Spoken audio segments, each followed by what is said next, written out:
giving the opportunity to me and Path to get some questions out that the community have, because I know you guys deal with a lot of stuff on a daily basis, and a lot of the stuff gets missed. So this is the perfect opportunity for everybody to get their little piece of heaven, you know, what they would like to know. Okay, sure, no problem. If I can help with anything, you know, it would be really a pleasure for me. You know, what you said about, but by the way, this guy is really, you know, weird looking. He's looking at the tree. You know, I'm joking. I'm joking. Sorry, I was fixing some settings. No, I should. My place is actually going to be over here, looking at you guys. All right. Hey. This is how I do my interview. Yeah, it's more appropriate. So the thing, well, you know, it's really hard to start from somewhere if you're referring to think how everything's happened with SCUM. It's actually a really long answer, so it will take some time. I'm usually, you know, pretty much thorough, so I like to explain everything in detail. That's perfect. Yeah, so that people can understand, and this is not something which is just related with the game, but it also related with the team and everything. So, okay, my mom is sending a message. Will I come tomorrow on lunch? I will take care of her later. So the thing is that SCUM and how did it happen is actually something like result from what was going on in our company 5 years ago. As you probably know, or maybe more like not, our company is somewhere around 10 years old. Before, I have like almost 30 years in game development. I started late 80s as a teenager.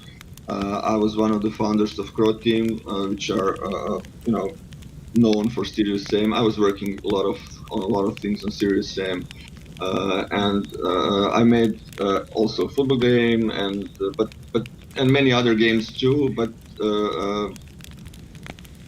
basically, one of my, you know, loves and everything are shooting games, because I sort of was raised first on Doom, you know, then Duke Nukem, which I didn't like that much. I was more like a fan of Quake because of the real 3D world, and basically I remember the day when Unreal was released, and I was back then in Crow Team working on I believe Serious Sam, and we were laughing to how it performed. You know, a lot of lag, and basically we have Unreal Engine right now and have some issues with you know, Unreal also, but we will not talk about that, of course, today. We'll talk about positive things. So you know, we were sort of when you're working in games, you always like have this ability to study everything that happens, and you also study what other developers do, and of course you like to think that you can do best from what they did, and you know, we were laughing and everything, but eventually, you know, let's say 15 years later from that point, Unreal Engine became really big, really successful. So you know, things have changed a lot, and this is kind of also connected with what happened in our company. Hey guys, welcome to the stream. Welcome to the 10 years stream. ago, we glad to have you all. Started a new company, me and my friend Andrei, along with some investors and some other partners who we sort of knew from our previous jobs, and we wanted to make something different, you know, to get. I was personally looking forward to get out of the loop of doing everything related to Serious Sam and the universe. All right, welcome guys. Just want to let you guys know what's going on right now. Our format is that right there is Carnage. That right there is the lead dev that we're talking to right now. We're just kind of asking him questions, and he's going to be spouting off answers, all right? But yeah, that's how we go. Cubic, thank you for the $2, my man. I appreciate you. The whole my life, I didn't think anything when talking about making games. I didn't think of anything from the business perspective Yes. about that much like earning money. It was more like I just wanted to make games. Any kind of games. I love playing games. One of my best games that I played, let's say, is Monkey Island. Okay. I'm a huge fan of this kind of adventures and everything. I also enjoyed playing board games, Advanced Dungeons and Dragons, Cyberpunk, Dark Conspiracy, and stuff like that many years ago. Yes. The reason why I'm saying that, because we sort of chose a type of the game that we didn't think that would be. We didn't think about anything regarding the sales and stuff. We just chose, we got out in the bar and drink a couple of beers, and we were like talking that we have some sort of investment. We have money which is really, really. I don't want to say anything against our investors, because they're really good people and we are currently partners and everything. Yes. But basically, the investment for our company was really, really low, especially for standards that are in States or Europe or any other country except Croatia. But for Croatian standards, it was actually a decent amount of money. It was somewhere around $300,000. Wow. Sure. Yeah, That's not a lot for. back then we didn't have any other option. We couldn't license any kind of engine.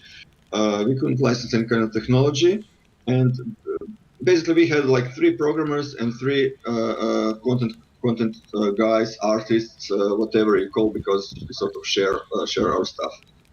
And we decided that our You're all good, PK, man. Thank you. Welcome, everybody. Welcome. we sort of thought, because we never did the racing game before, it would be funny, it would be easy. But also presuming that making racing games is easy was the first thing which was wrong, because one of the things that is really hard to make a racing game is to simulate cars, car physics and everything, which we eventually managed to do really well. But we had because the resources for the opening investment for the opening company was really low, we didn't have much time. So basically in 2 years we had to build the game and build our own technology for the game. So the game is Gas Galaxy Extreme. It went really well. Eventually, it kept us alive for a long time. But we sort of learned in a hard way that you have to be really, really careful what kind of projects you want to choose if you want to be able to live from it. Yes. Well, when I'm reading the comments and especially now when SCUM is a pretty successful game, people usually refer to developers as greedy, as people who just grab the money and sort of run. And I'm not saying that these kind of things didn't happen in the past, especially with early access. But we had 5 years at least of work in our company where we struggled barely to keep alive. We almost go bankrupt 3 times. Wow. Sure. Yeah, it was really terrible. We almost fell apart a couple of times. I remember one year, it was maybe 7 years ago or something like that, or maybe 6 years ago. It was near Christmas, and we were totally out of money. We just having for the next paycheck, and that's it. And my wife got fired. My son was born 3 years before. I was about to close the company and have no job, and it was really, not the kind of situation that you would like to have, in your life. And eventually, it was pure luck that I was just visiting LinkedIn and received a message from one guy who offered me, who basically asked if we are willing to outsource some of his developers, and I responded like, no, because we're closing the company, so we cannot, give anybody any kind of money because we don't have any kind of money. And the reason for that is that we made a game which we couldn't sell. We couldn't sell the game because back then Steam was quite different than it was today. The game was really good. The game is still currently the best combat racing game on PC or on Steam. There is no other game that can beat it in anything. But the issue is that before, like green light, procedure of green light, everything, the procedure of getting the game on the Steam was like this. You make the game, you send it to Valve, the Valve checks it out for a couple of months, and eventually your game gets released on the Steam. It was like procedure that you will have to wait for the game to be released. Of course, we were totally naive, and we thought that we don't need any kind of publisher or anything to handle the marketing and everything, that we can do everything by ourselves, which was also a huge fuck up. True. Hey, you live and learn, man. Yeah, but we'll come to that later. We'll come to that later about publishing and everything. Publishers are, necessary evil. Unfortunately, necessary evil. If you can do with the publisher, without the publisher, it's great. If you cannot, then at least try to find one that is really capable to do their job properly and control it, because things can go wrong really fast, and usually then it ends really bad, and there's a lot of pointing fingers who is to blame. But eventually, publishers will always, in like almost 100% of cases, recoup everything, take the first money, and developers would be the guys who eat shit at the end. So Yes. unfortunately, it's like the world works like that. So back then we made the game. We spent practically almost of our money, so we were expecting at least we have like for next 6 months of resources, because we know that we'll have to wait for Steam to approve the game, and we sent the game to Steam. We even released the demo, which was in the top 3 of downloads on File Planet, which was great. That means that 50,000 people have downloaded the demo and liked them. So we have some kind of people maybe who are willing to buy the game and everything. But Steam sort of responded to us, no guys, first we are in the middle of making a new process, which is called the green light, and you will have to wait until it starts. We will not release the game until the green light process starts. And we said, okay. So eventually this green light process began, with working, whatever. And we applied for the green light, but there was a catch. I'm sure if you remember how this green light thing worked. You had to apply, and you had to be in the first 10 most popular games, and then Steam would pick like 5 of them and let them in. So that means that what you have to do is to make the game and then make it enough popular by Steam user votes, gather the audience to push you in a whole process of selling the game on Steam, which is kind of difficult, because we are developers and we are not marketing specialists, and we know how to make the game, and this is like a problem for not just for us in PATH, but this is like a problem for 90% of indie developers. Most of them are capable to do something, or at least decent amount of decent kind of product, at least. But when it comes to marketing, that's complete mystery. So we tried many things, whatever came to our. So you can imagine this. We have a fully developed product, which is in much better condition than SCUM right now. Really polished, but it was really simple game compared to SCUM. Really simple. So and we cannot sell it. We cannot, I cannot just burn it on CD and run around my house and try to sell it, to the people outside.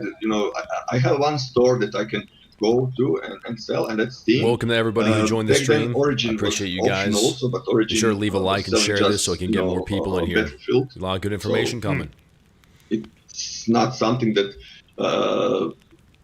they don't have like audience which would attract combat racing game, especially on PC. And what we learned later that combat racing is sort of genre which is actually dying or died on PC completely and transferred to console because it's more like natural for console peasant to play something like that, not like like PC master race because we need mouse and key and Of keyboard. course, we're too extra for that. Absolutely, and a lot of controls, many complicated things, and we like to have hardcore games. So the thing was that we were waiting, and I'm sorry if this takes a lot of time, but I just want to explain to you. No. It's important stuff. You should take time on this, yeah. Yeah, to understand the positions that we are currently in, the position that we were before, and how we think about stuff. A lot of these things that I'm saying is actually what I think, and I do not represent the company and everything, and probably company, the guys from the company would not say a lot of stuff that I would say. But in my life, I'm pretty much straightforward and honest guy. I don't have anything to lose. I keep my promises, and I'm not ashamed of anything. I can apologize and try not to do anything, twice bad. But thing is that I didn't do anything bad, and I don't have any reason to hide anything. So the thing is that, the thing is that even when I speak about failures, and we did a lot of failures with our previous game, we did a couple of them with SCUM also, but there's always, and that should be always, opportunity to make things better.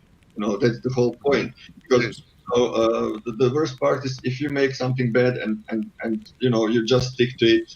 If you're stubborn and everything, that kind of things cannot end well.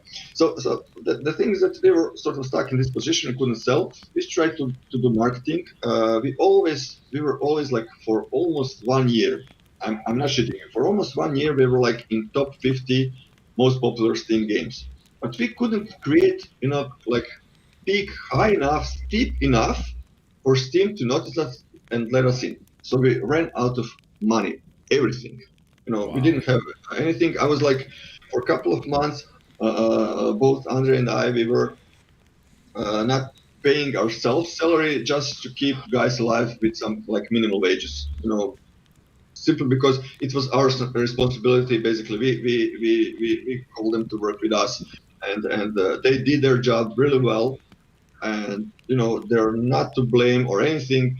And since we were sort of project leaders, it was our responsibility to think about that, not theirs. So eventually, at the end of this year, we were about to close the company, but we managed to find another investor who invested a little bit more money just to keep us alive, to push. But the thing is that this agent actually helped us to reach our first publisher, Iceberg, which was they were pretty decent, sort of low middle range publisher, usually handling only space games. So they didn't release any kind of game except space games.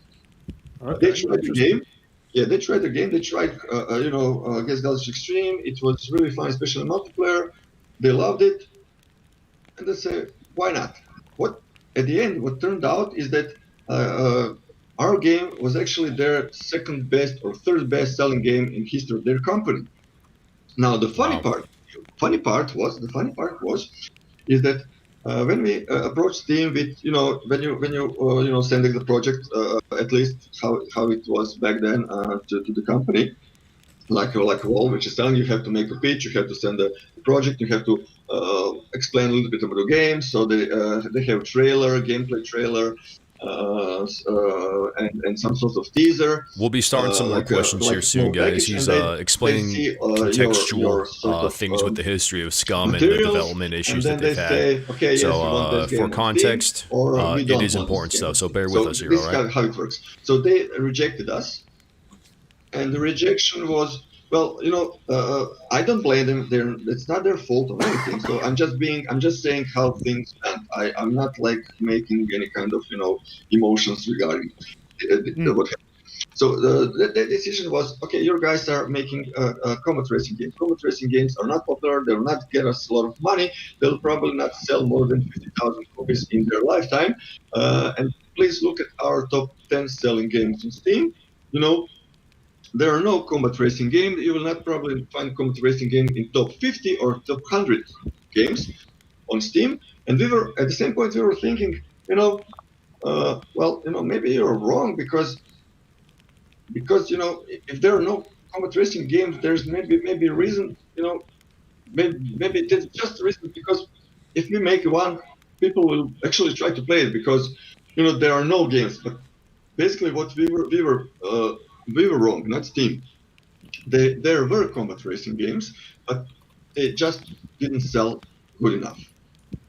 So basically, they rejected us. But the funny part was that our publisher came with the same materials to Steam, and the game got released the next day. So, Okay. so this is really That's interesting. it's really frustrating. So Yeah. at that moment, we actually learned that we cannot release the game without the publisher, or at least be really strong enough about marketing. And they well, when you guys, like content creators, were not that strong still. That was like beginning of of sort of things that you do, the things that you're good at.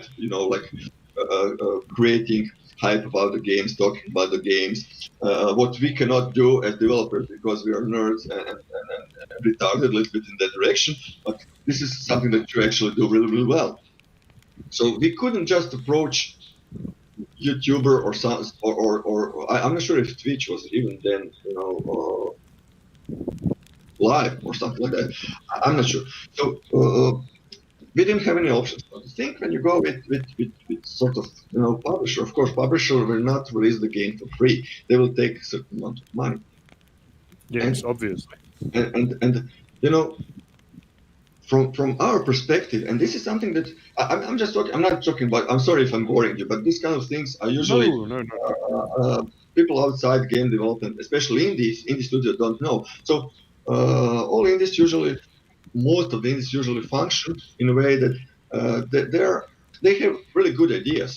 What's the basic difference between indie studios and AAA studios, except for the let's say if you don't talk about the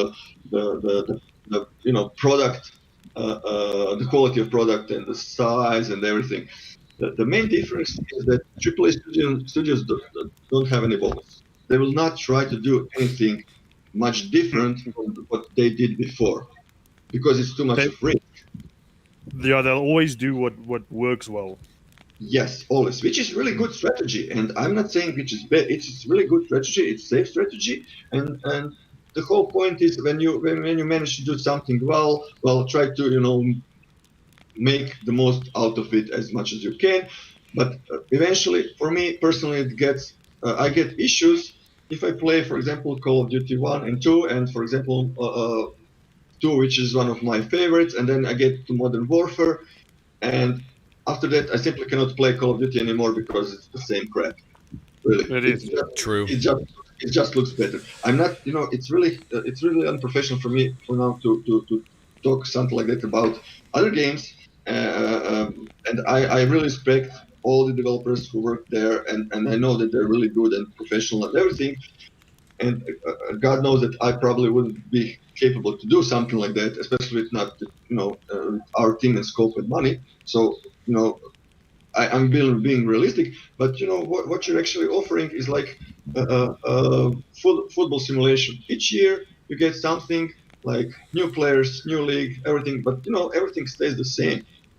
It's not like different game. I don't see any point. Why should I buy I don't know, let's say NBA game 2020 when 2019 is the same game.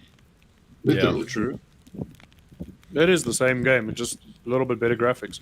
Yeah, And like little bit. zombie games suffer a lot from that as well. I mean, Yes. people get tired a lot from the zombie games. You're like, oh, okay, you spawn in, you kill some zombies, but with Scum, you and your team have actively tried to make a dent in the zombie stereotypes by adding things like mechs. They're not zombies, they're puppets. There's a huge backstory to the game, which we talked about a little bit before. That a Yeah. lot of people don't really know about. That is, like you said, more around the cyberpunk kind of a context to the Genre. story. Yeah, genre. So I mean, it's really cool stuff. In terms of things that you guys are doing differently, like the mechs, there were some questions about that. Yes, we've got quite a few questions on the mix. People Yeah. don't like them.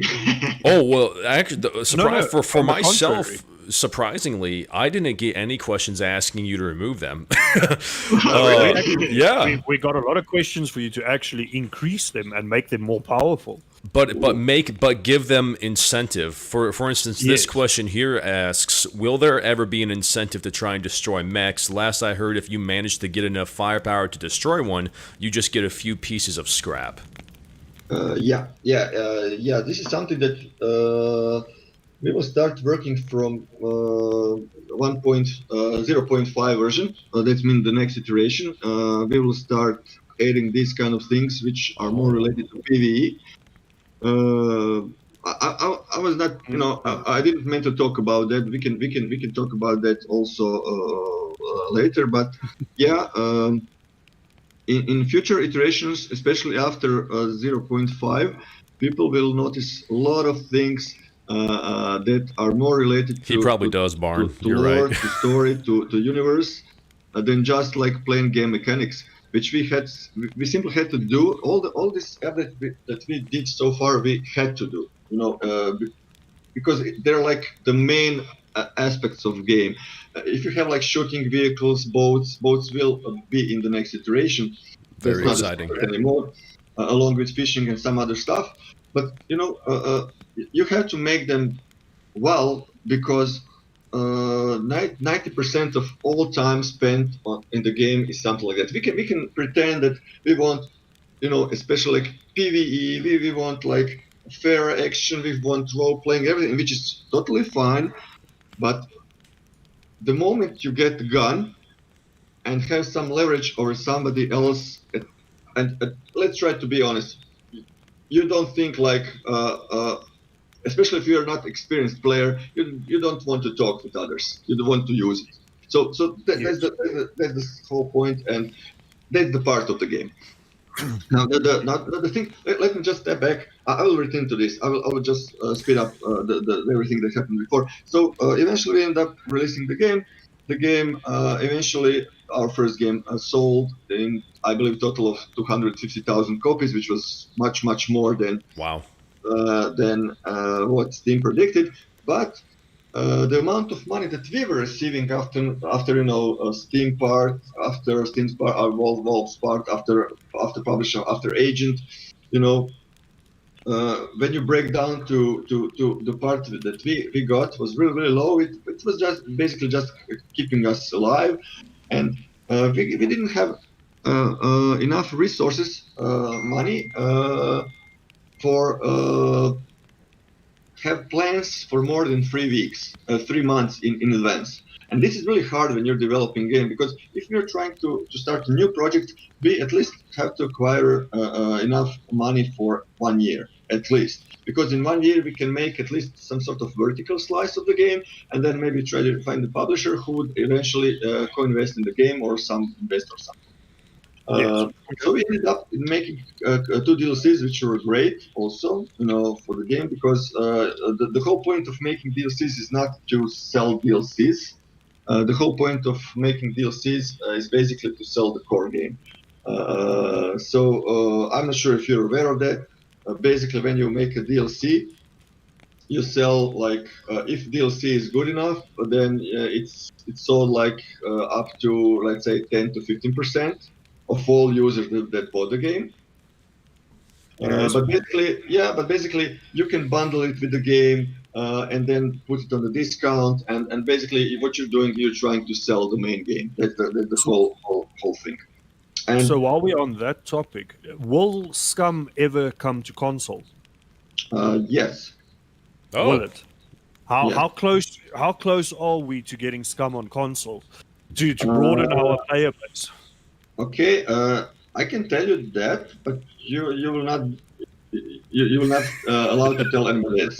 all right. We won't tell anybody You have else. to keep it quiet, We okay? won't. This is I between won't us tell three. anybody this. Okay, so please, everybody who's listening, just log out for a couple. Yeah, I'm gonna close the stream. All right. So the truth is, and this is literally exclusive because we didn't talk about that. The work on the console has already started. It's not done by us. It's not Wow. done by Oh, us. it's oh. Yeah, because we simply don't have time to build anything about anything except about the game, PC version. So the initial things we hired a couple of studios for consoles, and they are running initial tests for memory consumption and stuff like that, which will also reflect on optimizations for the PC version. So everything will be eventually better. So Wow. although nothing special has started yet, like like if you can imagine, like 10 or 20 guys working on something, it has begun. So it will eventually come. I cannot tell you the date. We have some dates, but we Yeah, as no. developers don't like to talk about dates simply because Sure. things. It's very odd. Yeah, Once you speak about a date, you commit to it, and then people start demanding it. Yeah, we yeah, understand. then we turn out to be liars, Just and stuff like that. So for yeah, console whenever first. you say consoles, is that current gen or next gen consoles? Just for clarification. Oh, Will that be Xbox, the new Xbox Series and the PS5s, yeah, or will it be PS4 and Xbox One as well? yeah, we will try to cover all of them, but this also has. It doesn't depend on us just alone. So we have to have talks with Microsoft and Sony first. Yeah. Of course. But eventually, the point is to make the game for all platforms. Would they? That's very nice. My would they my have- stream just went crazy. Everybody's going hell yeah. So My- yeah, that's Okay. something that people really wanted to know. But I may be lying also. So Sure. Good question came in regards to this. Would there be possibly crossplay whenever it gets implemented? I just got the same question. Oh yes, of course. I shouldn't be talking about this, really. Oh, well, if you're not allowed to, I don't want to pressure you into leaks. Yeah. But Don't give us leaks if you don't want to. maybe I do though. At the same time, Maybe a little bit of pressure, but not too much. I shouldn't if be it talking gets about you in trouble, I don't, just tell us if you're not allowed to talk about it yet. Oops, sorry. I mean, you don't have to will leave. You don't have to leave, man. Okay, It's he's running away Oh, now. jeez. We've scared him off with our Here, question. have a martini, and you're going to be okay. All right. Well, I'm Yeah. sorry. We pushed you too much. Okay. I'll have I the have to calm myself down. Cheers, guys. cake. Cheers. I'll have a slab one. Oh, so delicioso. Yeah, the best one. Especially if you put need it in a- the nose. I need to have a real one. Yeah. I know. Seriously. Yeah, All right. So. Oh, sorry. Go on. So just let me get back. We're really close to the answer of the first question. So eventually, the thing that happened is that we came to the point when we saw that that basically our game Gaze Galzer is dying in a way that it's getting old. People still we have like good reviews and people find it on the Steam, and it's interesting that even today, 5 years after the game got released, we also receive emails about praising the game, and people wondering why they didn't find it before and stuff like that. But basically, what we realize is that we sort of get into some sort of thing where each month you get less and less money, and no matter if you make another DLC, the sales will raise a little bit, but eventually when the sales stop, you will especially if you're not featured on Steam, you will end up with less money than the month before.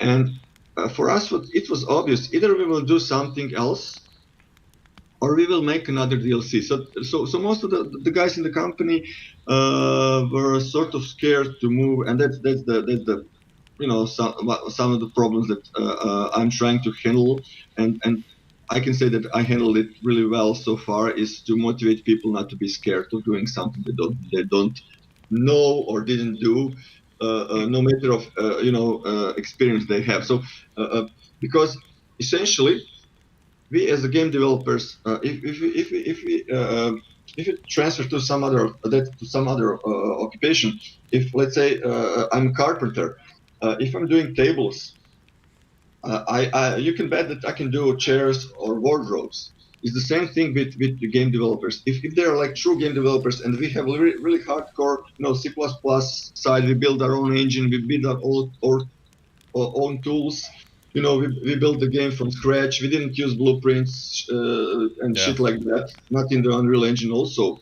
So we're really low level people, hardcore. You would say hardcore in your perspective. Absolutely. So we shouldn't be afraid of that. But the moment you're stepping in a genre that you're not, familiar with, well, there are questions, especially because we spend a lot of time working on games and not playing games. And when we play the game, we play it from the professional side, but just by looking how things are being developed and what we can improve on our work, analyzing stuff, or stealing from other games their features, which is more like a compliment. It's not stealing; it's inspiration, because I played them. Well, it happens. It's actually okay. It's fine. It's creative liberty. Absolutely. You have to look at something to get an inspiration for it. So I was kind of looking for our next project, and I was not sure, what to do, because should I do a space game, some kind of fantasy game, maybe shooter game, I don't know, things like that. So what happened is that during this expo that happens in Croatia each year, which was actually it's quite popular, and it's second biggest in Europe. I'm sorry. I met my old pals from Croteam, and especially their CEO, and we started to talk about stuff. It turned out that Croteam has some extra money that they want to invest, which was fine by me. We had our own money, and Roman, their CEO, told me that he's actually looking Kotlin, because he's not developer. We started, Croteam together, and he was always more like on business side. He did a little bit, trying to mess with gameplay and stupid micromanagement shit, which everybody hated.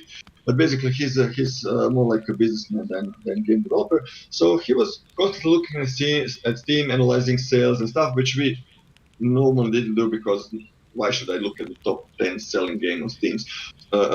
So what he told me that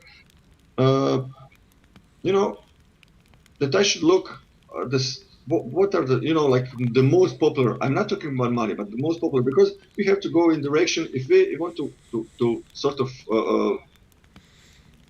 get us out of this sticky situation of not having resources, money, and growing. Then we have to find a way how to earn money to be able to make really good games, because we have ideas. We try to find investment publishers who would invest in us, but because we are from Croatia, and there's only like 6 of us, and it doesn't matter that we provide quality of 30 people from, let's say, Germany and States. It doesn't matter, because we're too much of risk of investment. We couldn't get any money, so we decided, I decided to look what he offered. And I saw at that moment, and it was like, let's say 5 years ago, 5-ish, then in top 10 Steam games were 5 early access survival games. I didn't know anything about survival before, nothing. I didn't play survival games. I didn't know about, even DayZ. I didn't know about the DayZ. I didn't know about H1Z1, which was also popular back then. I didn't know about Well, I think Forest also came something in that period, Subnautica also, but there was a pattern there. All Sure. these games looked like shit except DayZ, which looked a little bit better, but basically it looks like shit right now. It looks. I'm sorry, I will not talk like that. I apologize Uh, to the developers. Really, the game looks really great. You just have to, work a little bit on it from time to time. Not years. from time to time, Yeah, just go back to it every now and again. yeah, of course. That's like something that developers should do. This is a joke. Really, this is a joke. I don't mean anything bad. But basically, all these games were really broken games. All these games were done except for a couple of them like Daisy from people who are not developers, who are modders. Or Daisy, of course, started as a mod, but I'm Yeah. talking about Daisy standalone. Uh, uh, So from my perspective was, okay, guys, I said to them, well, basically we are losing time because we're much better and we know more than all these modders. And what's the difference between like modder and professional game developer, or I don't know, or player who plays thousands of hours of your game? It's like having a car. So if you're a driver, then you're a player. You can, drive car for 30,000 miles and everything, but it doesn't mean that you actually know how the engine runs. It doesn't mean that you actually know how to change oil or fix anything which is broken. It's a You're good just analogy. using this kind of vehicle. If you're a modder, then basically you know how to change your tires, maybe change oil, but you cannot produce engine. You cannot Yes. produce car from scratch. You just use cars that are already produced. And if you're a developer, then actually you can build fucking car. That's the whole difference. So we are in a position we can do much more, much better, but we are basically losing time on something which is unfortunately not popular. I'm not saying good, because the whole point of game development is that and this might sound a little bit, too straightforward, too harsh, but what we are doing, we're selling entertainment. It's like movies. We just want to pack it in something.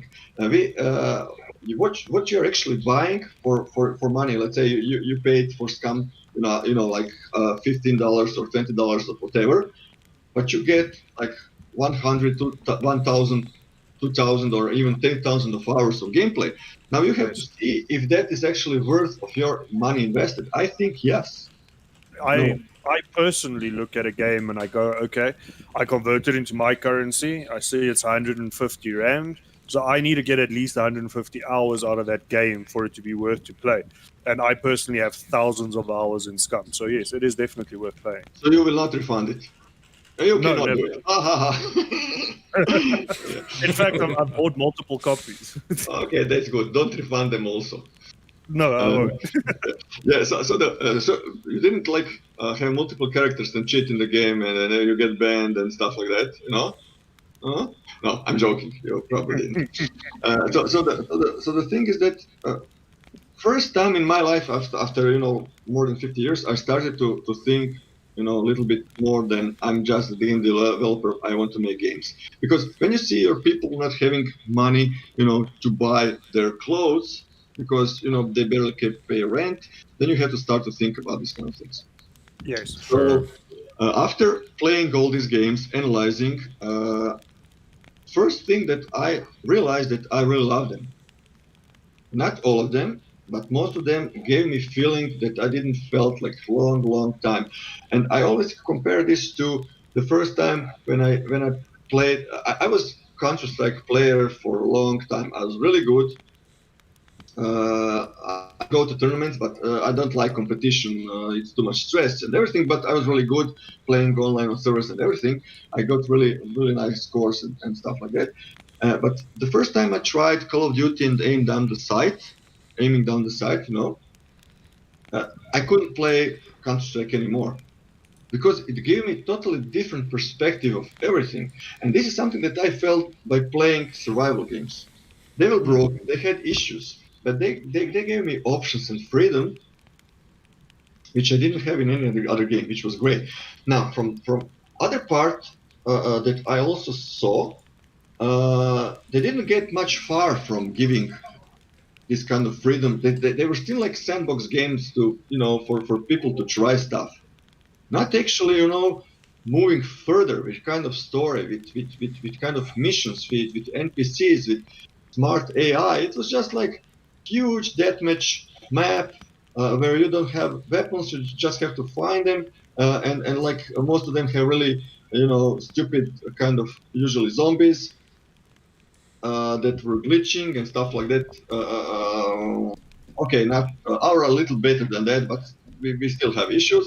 I'm not saying, but they didn't offer much from this kind of perspective of freedom, which is kind of good because people also love them a lot. But what it seems to me that instead of developers creating gameplay for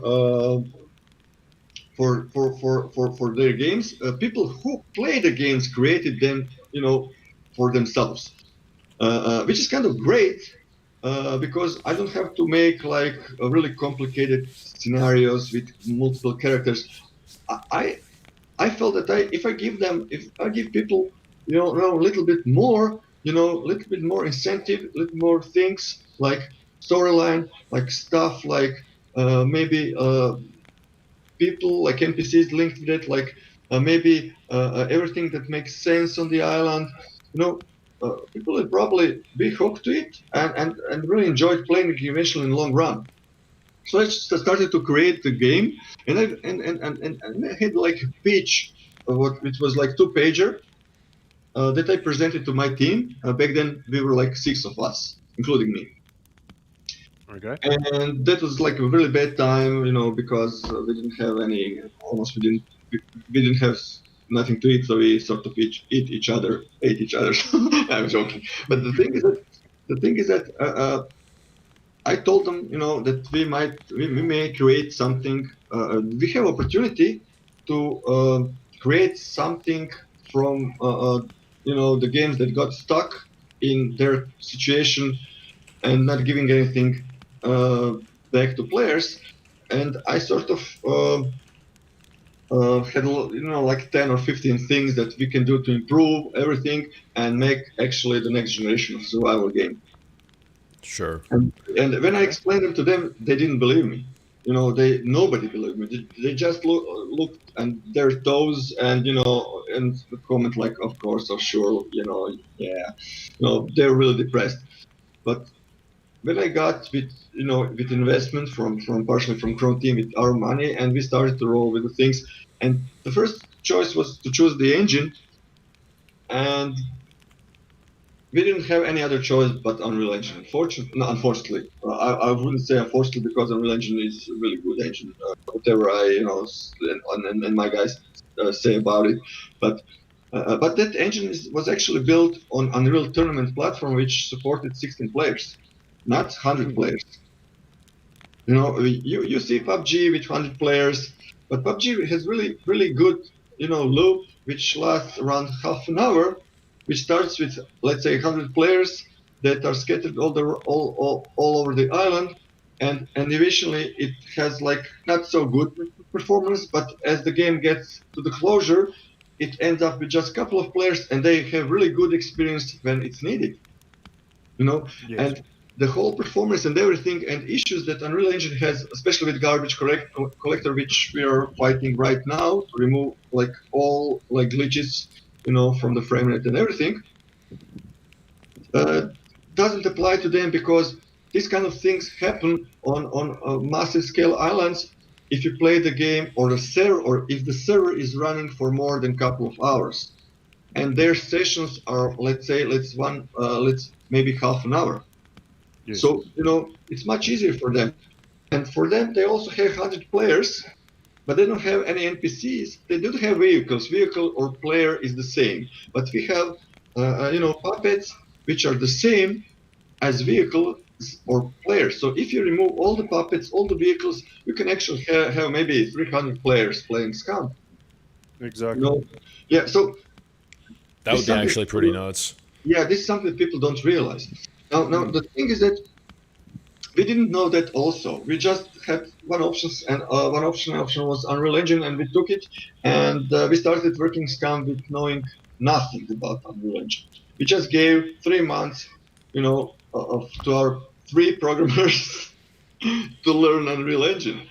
And it's really funny for me now when I remember this, because this is so optimistic and everything, and it's I wouldn't repeat it. I wouldn't repeat it really. Will you guys be swapping over to the Unreal 5 engine, or Yes. are you guys? Yes, Are you yes, going to? yes. We will, you will see the next iteration will be 4.25, and we're following constantly Unreal upgrades because Epic, because of the Fortnite. Fortnite is also MMO game. It's much simpler game than SCUM, but they're doing stuff to optimize their game, so we are using these kind of things. In many occasions, we had to do something before of them, to optimize our own game by optimizing their shit, which they do in the engine. So eventually, when they do that by themselves, we have to revert everything. So it's not a simple project. So currently, we're dealing with making game, fixing bugs for the for the game, which obviously happen all the time because each time you add something, you break something. Then fight off all these nasty guys, cheaters, exploiters, stuff like that, DDoS attacks, stuff like that, and then also fix Unreal Engine where it leaks. So it's not like we're just doing features for the game. Yeah. Speaking of really, adding stuff, I'm getting a lot of questions in chat about the next update. Just ignore them, like we do. Just ignore them. Okay, so there's not going to be a leak on roughly how far are we with 0.5.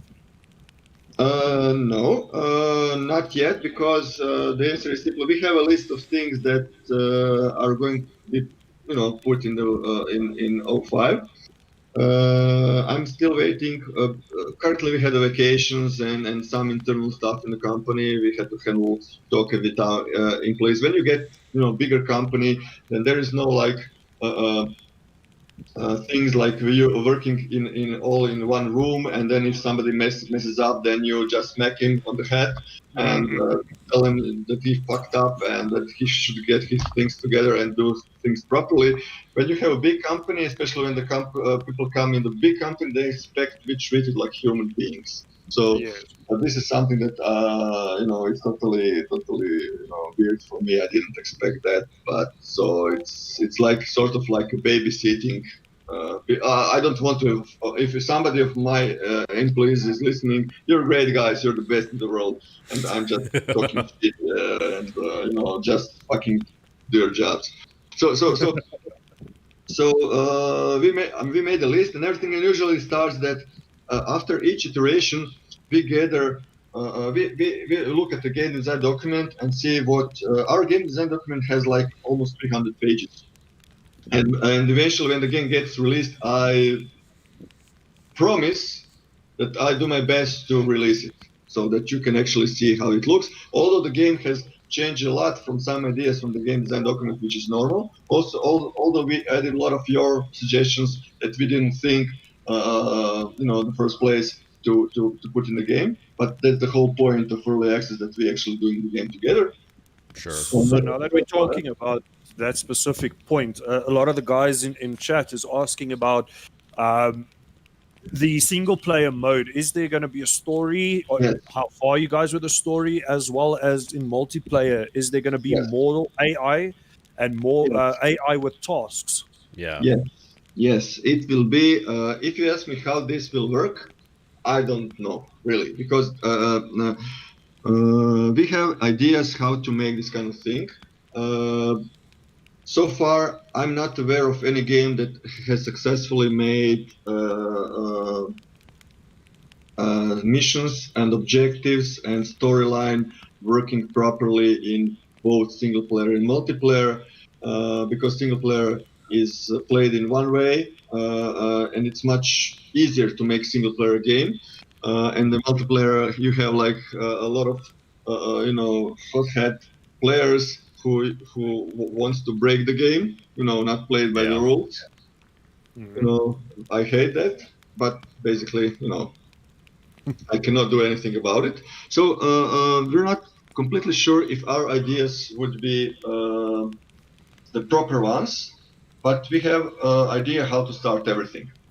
Okay. So yes, what will happen in single player? Of course, NPCs will replace true players in single player, but the whole story and everything, and the missions and everything should be the same in multiplayer in the single player. But I'd say that in multiplayer would be much more interesting because we aim to make it in a way that. All players are connected together and not all of them can finish the game, just one of them at the same time. So yeah, so this will be quite interesting because other players will influence on your progress with the storyline. Again, I this is the idea that we will try to achieve. I'm sorry, my mother is calling. No problem. Sorry, I just a minute. You can listen to the conversation. What, ma? Hello? Hello, hello. I want to take this time to let you I guys cannot know hear. I will just respond to the that message. if you haven't called your mothers, you need to do so. They birthed you. Go Yes. love them. Yeah, I know. But I don't. Show respect respect her. to your moms, guys. Come on. What's wrong with you? Phone them now while he's on the phone with his mom. If this man is willing to talk to his mother right now, you guys can talk to your mothers at any other time. All right, they are important. Exactly. Bunch of scumbags out there. They did I- carry I- your asses for 9 months. I'll 9 just- months. Just a second. Yeah, that's true. That's the one phone call you do not bypass is when your mom phones. Yeah. You do not bypass mother calls. Father Absolutely. calls, yeah, because he probably wants to borrow something. This is true. Absolutely. It's ringing. Just a second. You're good, man. Bog mama, doći ćemo. Imam sad baš live intervju, pa ne mogu puno pričati. Može. Da imam live intervju, ne mogu sad puno pričati. Dobro, doći ćemo sutra. Doći ćemo. Okay. Može.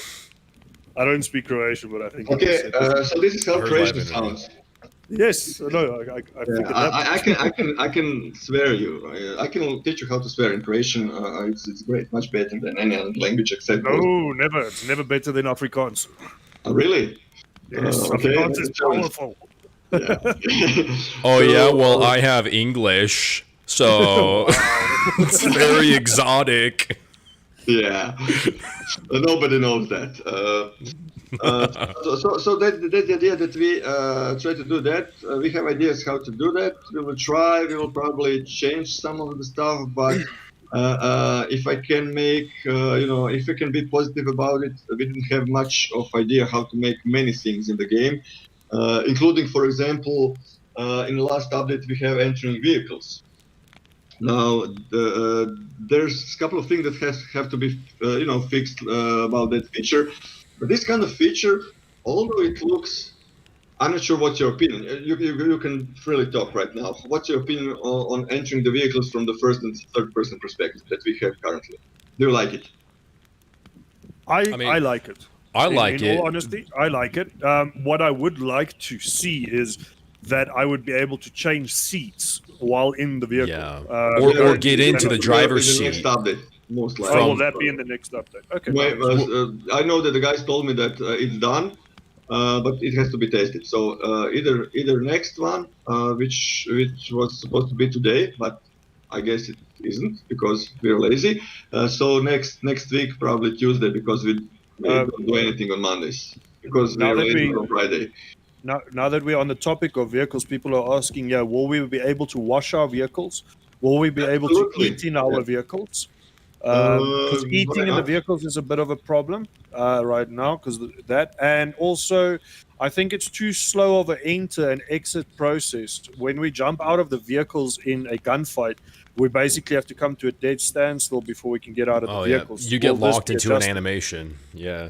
Yeah. The thing is that we the first entering, and exiting vehicles was much slower. So we did speed it up as much as possible to look naturally. Now I am aware of that problem. We will see how that's possible. I want to go back to how it was before. because it's not realistic. It's arcadish, and you just spawn inside. This is much better looking, but Yeah. we'll have to think a little bit how to fix that. We are aware of that problem. We're not just ignoring it, but these kind of things are complex. So what I was trying to say, when you have like entering and living vehicles, if you see in the whole like universe of games, which kind of games have this kind of features?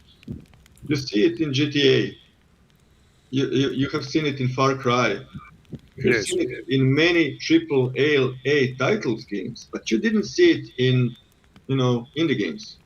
Why is that? Because it's fucking difficult.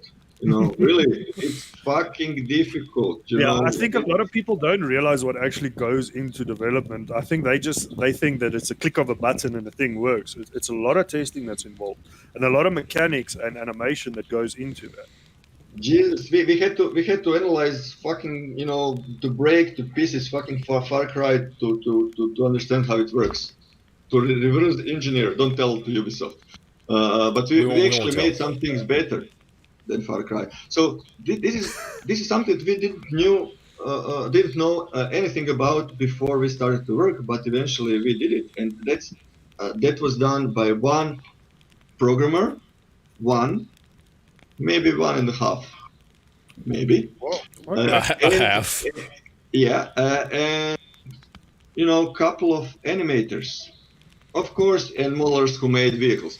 But if you compare this to AAA title, which of course Mm. has probably 10 programmers working on something like that, and maybe 20, 30 artists working on something like that, and when you compare the amount of money that you pay, and when you It's a lot. compare, everything, well, I think that we did pretty good job.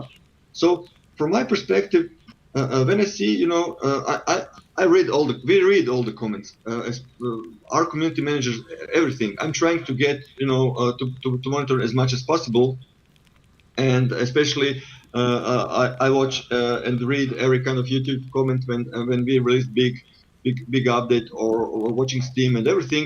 Mm. And what bothers me a lot is a couple of things. One thing is lack of respect. Because Yeah. we did, I believe, more than 90 updates in 2 years. There isn't single game in the world, prove me wrong, which No, made there more isn't. updates. And this is a fight that I have with a lot of people as well when they say, yeah, there's a lack of content. Geez, if you started playing Scum 2 years ago, which I did, there was barely anything in the game to do. You had a few guns and you could run around, and that was about it. Yeah. If you look at the process and the progress that you guys have made in 2 years, it's outstanding. It really is. Well, the problem is that you have people coming into the game who never played 2 years ago, so they just don't have that perspective of where it was and where it is now. Yes. But I mean, like if they were to have done that, I mean, if all your critics were to have played the game originally and then came back and played it now, it would eliminate like 90 to 95% of all the complaints they have, because they would be able to see like, whoa, holy crap, they've fixed and added so much stuff. What am I going to complain about? Yeah, I agree. I just have to write one message. Sorry. You're good. Okay, I'm done. So that's normal thing because I'm usually attacked from many sides. Yeah, and this is something that we as a team are really. I see people getting depressed because of these kind of things. Because I'm not saying that this is exclusively, community fault, because it's on our side also that we explain how things are difficult, to explain the whole procedure, because, somebody who buys the car, he doesn't need to know anything about making cars, and Yeah. of course, if you buy a, television and you're not happy with it, again, you don't talk about making television sets and stuff like that because you don't care about it. So that's understandable. But if we're building the game together, because obviously in early access you didn't buy a finished product, and you sort of entered early access to be part of the game, which was whole fucking point. And unfortunately, early access is dying because most of the blame to developers who were not experienced enough to finish their games, who released the game too early, which were too broken, in a really bad state, and nobody wants to play, these kind of games. The best early access, for example, Green Hell, Raid, they released almost finished game. They didn't Yes. sell so well as SCUM at the beginning. Actually, we released the same day, so I know that. Yeah. Sorry for that, but eventually they released it really quickly, and it turned out to be really well. It got back to top 10. Unfortunately, it didn't. It's not unfortunately. I'm not saying unfortunately, because it's more like forest type co-op, which is also a great game, but it's not like MMO game with a lot of players, which personally it's I prefer. So that's why I'm saying unfortunately. It's much easier to make these kind of games. Yeah. So Yes. this is kind of thing that it's also our fault to explain, what we are going through, especially with relationship with our former, let's say, publisher, especially with things that we did with marketing and or investors that are also pushing us to release something on specific date. And believe me, if you ask anybody in the team, and when we released SCUM, I believe that we have like 13 or 12 or maybe 14 people in the company. When SCUM was released in early access, nobody from us would say that game should be released. But it was not our decision to make. Yeah. Yeah. A lot of times it's not. It's the publisher. Yeah. Yeah. So not only publisher. Actually, Devolver was pretty neutral here. They didn't want to push us, but our investors did. Yeah. Good point. Because they were scared. You guys are working for too long, but it's a big fucking game, and we just barely started working on it. So but back then we were literally really lucky that our marketing was so well done that we managed to. Somebody coming? No? Nope. Sorry, I was making you paranoid. Are we safe? We're Not kill his ass. safe. I'm sorry. Whoever's on our island will fuck you I'm sorry. up. I'm sorry We for have turning no my weapons, characters. We have nothing, but we will beat the shit out of you. I'm sorry. No more You are sudden now a movements. South African. I will stab them with a bottle. No more sudden movements. I I apologize. will throw your cake in the face. So Bear attack incoming. I'm just trying to explain people not because of us, but also because of other games that got released, and got really bad critics because all the hype and everything. Sometimes it's not about developers. Sometimes they're pushed into. Also the community and how the community reacted before the game, and we postponed the release for just a couple of months. We didn't postpone it for 1 year, 2 years, or something like that. We just had to polish the game a little bit so that it's at least playable, somewhat playable. Yes. And SCUM was, to be honest, SCUM was pretty much shit when it was released. And I'm not, running from that. And we were aware of that, and we were really, embarrassed especially because I'm professional, and this was my first, game that I released in basically pre-alpha stage. I wrote on my Twitter about these stages in game development. And this is something that we need really to discuss. That people understand what pre-alpha means, what alpha means, what beta means, and what gold or release means. Mm-hmm. Currently, Yeah. SCUM is in pre-alpha. As long as we are adding features to SCUM, it will be in pre-alpha. It's not alpha game. All games that are in the stage where features which are heavily modified in any way. I'm not talking about small features. Small features can be added through alpha. It's not the issue. But all games that are heavily modified, that can get things like in next update base building which nobody likes. I'm joking, but things like that. The thing is that we're all in pre-alpha. It's just a little bit more polished than other pre-alpha games. But when we sort of make, a version that has majority of features, let's say 99% of them, then we call it alpha. And alpha is basically, let's say, finished game that has a lot of bugs that have to be fixed, that can crash. It's not stable, and that that has to be finished, but it has beginning and end. When we manage to fix all these kind of things, then we move to beta. Now beta is Yes. usually couple of weeks from gold. This is literally finished games, but some things like, let's say, localization, adding maybe polishing stuff and stuff like that. Has to be done to the game, and some final test, and maybe certification, stuff like that. So eventually, after that, you get gold, and that's like full polished version, which is in great condition, hopefully. So I was doing this kind of thing all my life, and when I didn't feel comfortable, and nobody in my team felt comfortable when we released, a game in pre-alpha, but we thought, well, it's still better in better condition than many other early access games that are in early access for 3-4 years. Thing is that people want this kind of thing to participate from the beginning. So let them show how it is really to build a game.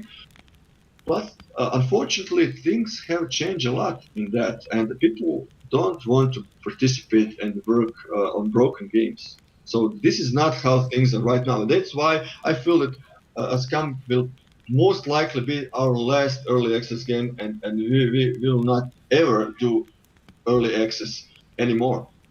So not that I have any issues with collaborating with community, with a lot of people. No, Yeah. it's not an issue. I definitely love it. That's the best part. The amount of feedback that we receive about the feature, because we don't have time to test the fucking game because working on it. I have programmers that are constantly pushing feature by feature, which are fully exhausted. Trying to make the best of it, working overtime. And they don't have time, to get in the real world and test their own features in the game. Although we have a bunch of testers who are testing these features, but basically the real testing is done by community, and they tell us if something works or not. And we already have so much players that there's always certain amount of people that dislike some feature. We cannot, unfortunately, I'm not selling ice cream here. There are kind of stuff that some people will like, some will not like. And as long as we have so many options, and SCUM is not about one major or two major features. It's about options, about a lot of features. So as long as we have features that anybody who plays the game likes most of them, then we are going in a good direction. So that's the whole point. And this is something that I really like to make clear to the audience, who's listening, to the guys, that it's not like that we are completely closed from from our community, that we follow strict paths, that we want everything done my way. And even when I read comments which are basically positive, which are on our side, like, let developers make the game that they want. No, we don't want to make a game for ourselves. We have some ideas, but because the game development is process which lasts for a couple of years, things change. There are other games that get released and which have nice features that we can steal. No, so Yeah. yeah, of course. And people basically suggest a lot of really cool stuff, like the things that you said, which some of them might be quality of life features, some of them might be just cool. So if I have a dirty car, I want to wash it. Why not?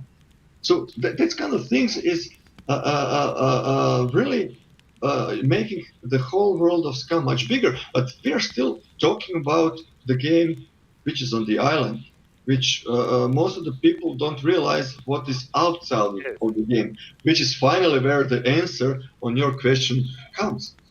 So most of the current players, especially new players, are not aware of the story and everything. Yes. We will start adding these kind of things eventually. They see sentries, they see these annoying little flying droids, which are really annoying, and I hate them. And they usually, turn out when it's most appropriate, when you're, camping and trying to shoot somebody.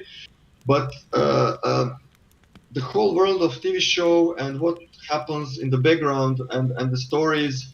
That basically people that are on the island are not necessarily criminals. They were sort of put there as because they oppose the whole unfair system that's ruling the world, and the company, which is a part of this huge mega corporation, created this kind of show. Tech One is one of the companies. Actually arrest this kind of people that oppose the system and put them in the show and call them scum, so that most of the population do not identify with true cause, with true liberation of on the world and everything. So we have really let's say cheesy but story which is really easy to digest, and it's really easy to be used to create really interesting universe. You will see when we will start with DLCs in how this game will grow, and maybe eventually we will transfer the game to this outer world. But right now, if you can imagine how the outer world looks, it looks like something that you would see in Blade Runner. Not similar to Cyberpunk, but Cyberpunk is more like current Cyberpunk, which is 2077. Originally, it was 2020, but it's 2020, so they cannot call it 2020. I was playing Cyberpunk role-playing game and really enjoyed it. So it's really good, and I'm really looking forward to see how Cyberpunk 2077 will look like. But it's more like for me, it's more like cartoonish look. The world from SCUM perspective outside is more like Blade Runner, dark, destroyed world, polluted world, full of crime, everything. Like something that you would more or less see in Marvel universe. Let's say Daredevil and stuff like it's similar, but a little bit more high tech with no just like aliens happening or something like that. Maybe there will be something like that, but technology is advanced enough so that some experiments could be made on humans, so that genetically modified animals could be added to the island. Let's say you probably saw this Mr. Brenner, which is genetically modified combination of human and bear. And we will have this kind of mini bosses, NPCs, which will control certain parts of islands, and they will be probably followed by their minions and stuff like that. So this kind of things will be added eventually after, or even maybe during 0.5 version when we start to work on AI finally. So this is the whole point of making the game which has like beginning and the game end, which has story, which allow players to play in the way they prefer. So if somebody prefers to play the game just running around, finding weapons, shooting other players, that's fine by me. I don't care. But if somebody wants to follow the missions and storyline and try to finish the game eventually when the game gets released, it's also great. If somebody wants to just be naked and lay around, on the beach, also great. So, but eventually, the game will give him options, and that's the whole point. How to introduce missions to the story like that. Let's say you go looting. Let's say you go looting in the bunkers which are abandoned, and let's say you find like in oh my god, it's Fallout. Like in Fallout, you find a PC, you find it works, you run it, you find document about strange experiments handled on this location, on the humans, on the prisoners by the company, and then you get suddenly contacted through your BCU, because BCU, that little chip that you have on the back, is actually super powerful computer which company gathers all your data and stuff and handling servers. So somebody contacts you from the outside and tells you, okay, you have found something. Would you like to bring it to that and that location and give it to me to fight the company? And at that point, you choose to accept the mission or decline it. If you decline it, you can go, do whatever you want, kill other players, be naked, whatever. But eventually, maybe you will find another clue, and you will learn something else. But you will not get the whole picture. You will get interesting bit. So I can bet that most of the players will decide to examine, and by examining, they will find out that there are like two sides of whole story. That there's actually company, of course, which they are aware of, and there's actually some sort of rebels which are trying to destroy whole the system and destroy the show and start the worldwide rebellion. And eventually they will find out that both company and rebels are not actually good or bad, but they're fighting for their principles, ideas. So this is just like introduction, a little bit leak of how this storyline will work. Now, somebody who bought the game right now, he doesn't have fucking idea about these kind of things, and it will be Yes, probably surprised when we start doing these kind of things. that's the one thing that I can say is for guys like myself and Path that's been with a Scum journey since the start, it's easy to adapt. But is there a plan for new players to get them familiar with the game in the sense of all the features that's added? Because a lot of people don't really know the basics of Scum, so they do struggle, and it is a little bit off-putting. I know, because I run a help the new guy system where I take brand new players and I show them the ropes up into the point where I feel like, okay, they are now good to go on their own. But will there be some sort of single player missions or tutorials where they can actually go and learn the game? Yeah, single player would feature the same thing, and it will be based around the story. So single player, of course, is always like following the story and missions, and of course, players would be able to do the same thing and experience this kind of sandbox feeling in the single player too. But the whole point of I'm not sure if players who have joined the game exclusively for the multiplayer would ever try to play single player and entered in the story mode. I don't know, maybe. I suspect that most of them will not. I'm not sure if that's the right way, but there will be possibility. Currently we have around 25 or maybe 30% of people who are actually playing single player in SCUM, which is enormous. That's huge, actually. That's from our stats. Well, if you take those stats and you combine them with, there's not really very much to do in single player at this stage. That is really actually quite good numbers. Yes, and these kind of people usually achieve somewhere between 100 and 200 hours in single player, which is huge, because most of the games right now in that have single player can be finished in, let's say, 10 to 15 hours. Yeah. So and most of them experiment with. I'd say that these guys some of them are true single players, and they would never try multiplayer. But there is a certain amount who learn how the game functions, then switch to multiplayer, which is quite toxic, and so they probably leave the game. I'm joking. Yeah. The thing is that. There is a fair amount of toxicity, especially from veteran players. I mean, I for one, I don't care if you already enjoy if you're fully kitted. I'll shoot and kill you right on the spot because I don't know who you are and I don't care. But yeah, there is a fair amount of toxicity towards new players, and it's not intentional toxicity. That's the problem. Yeah, a lot of times it also depends on the server as well, though. I mean, at the same time, that is.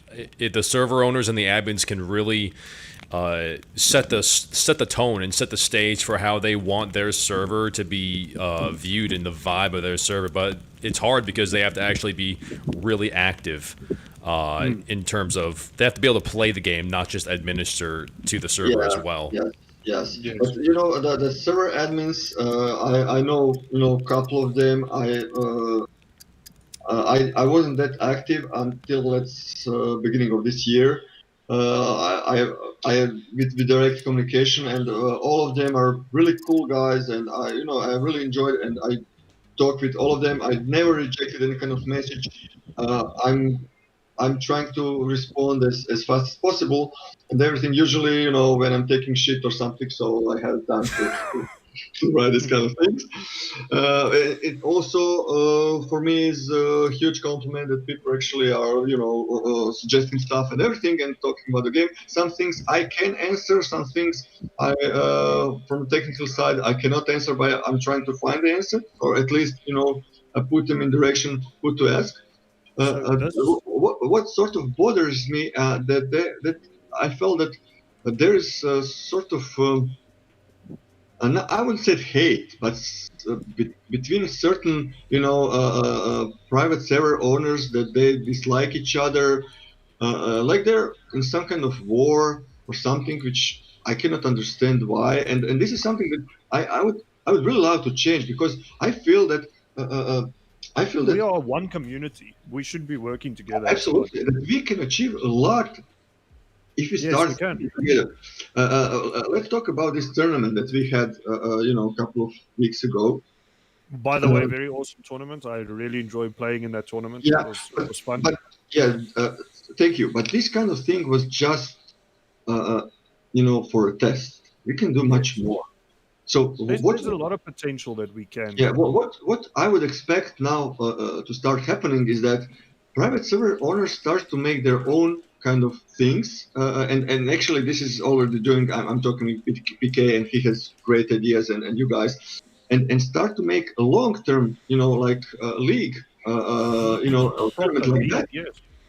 that will That last for. actually runs into a question that somebody posted here.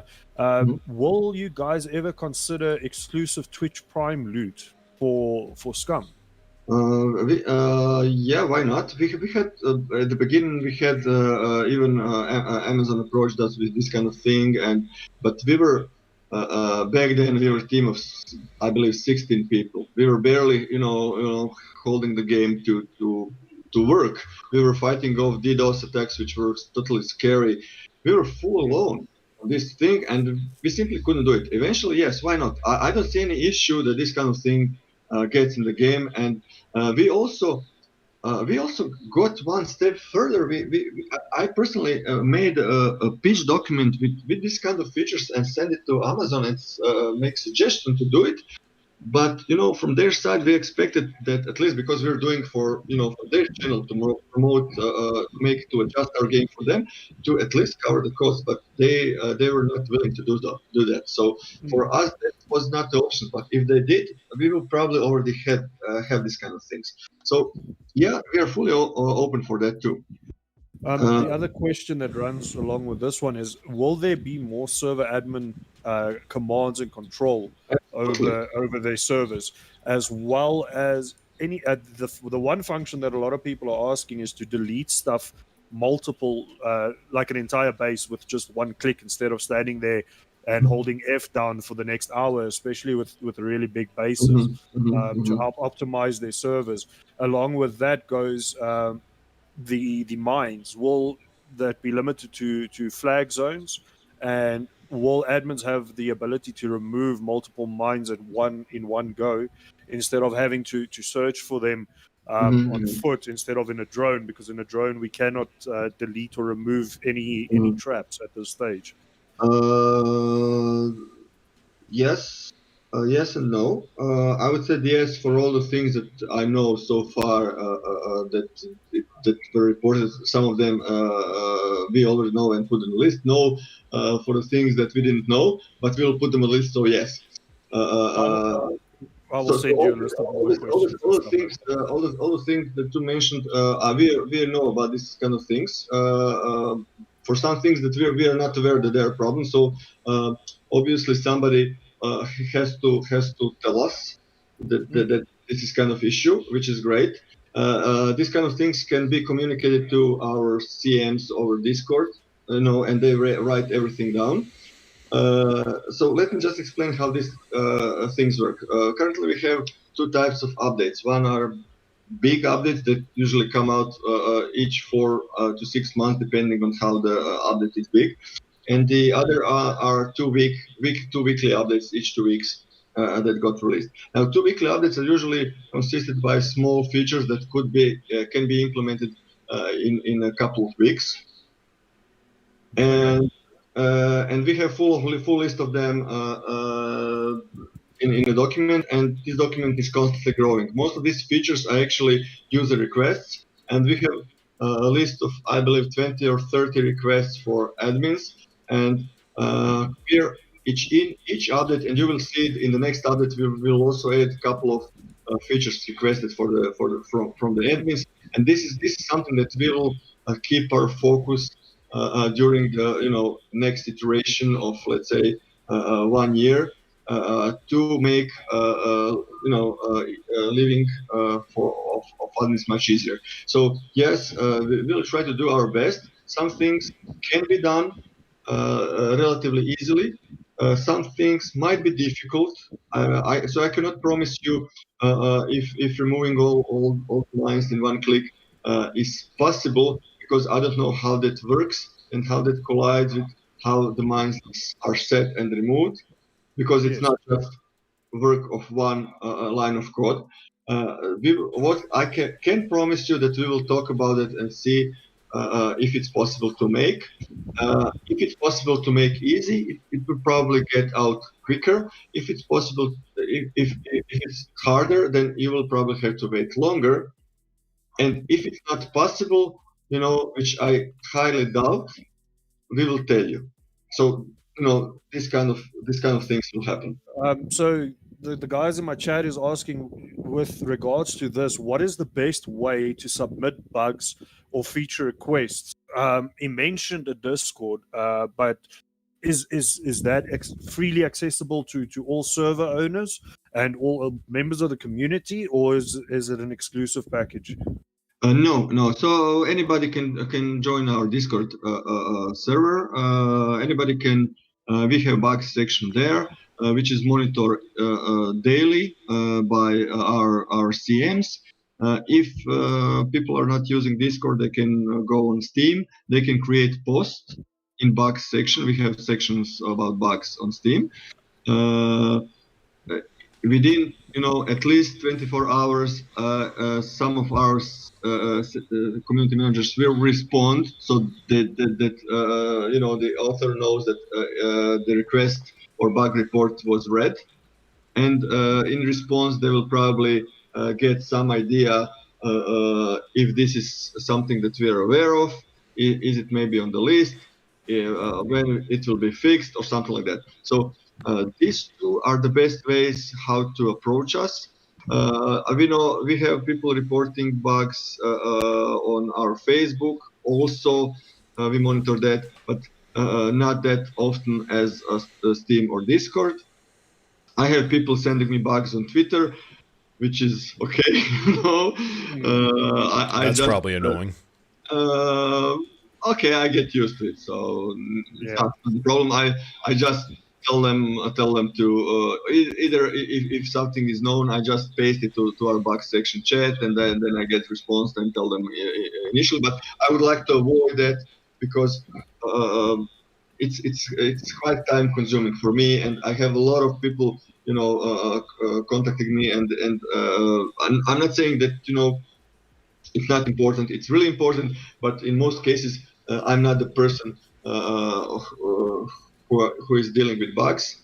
We have our team who's dealing with that. If I'm more person who would talk about features, about suggestions and things like that. So I'm looking at the positive stuff.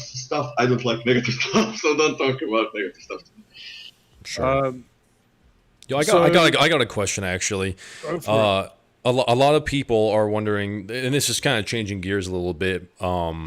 People know that you're going to be adding some more PvE elements to the game, and you mentioned fishing and boats and all that, which a lot of people are really excited about. Yes. But some people are also wondering about future farming implementation with fruits or vegetables or things like that to add just another kind of PvE to the game. Yeah, that's also planned. Their own farms.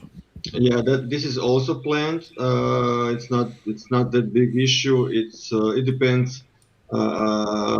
Just will it be? It not be 0.5 definitely, because we have other things planned for that iteration. Sure. But will it be in 1.6 or 7? But it will be eventually until game gets released.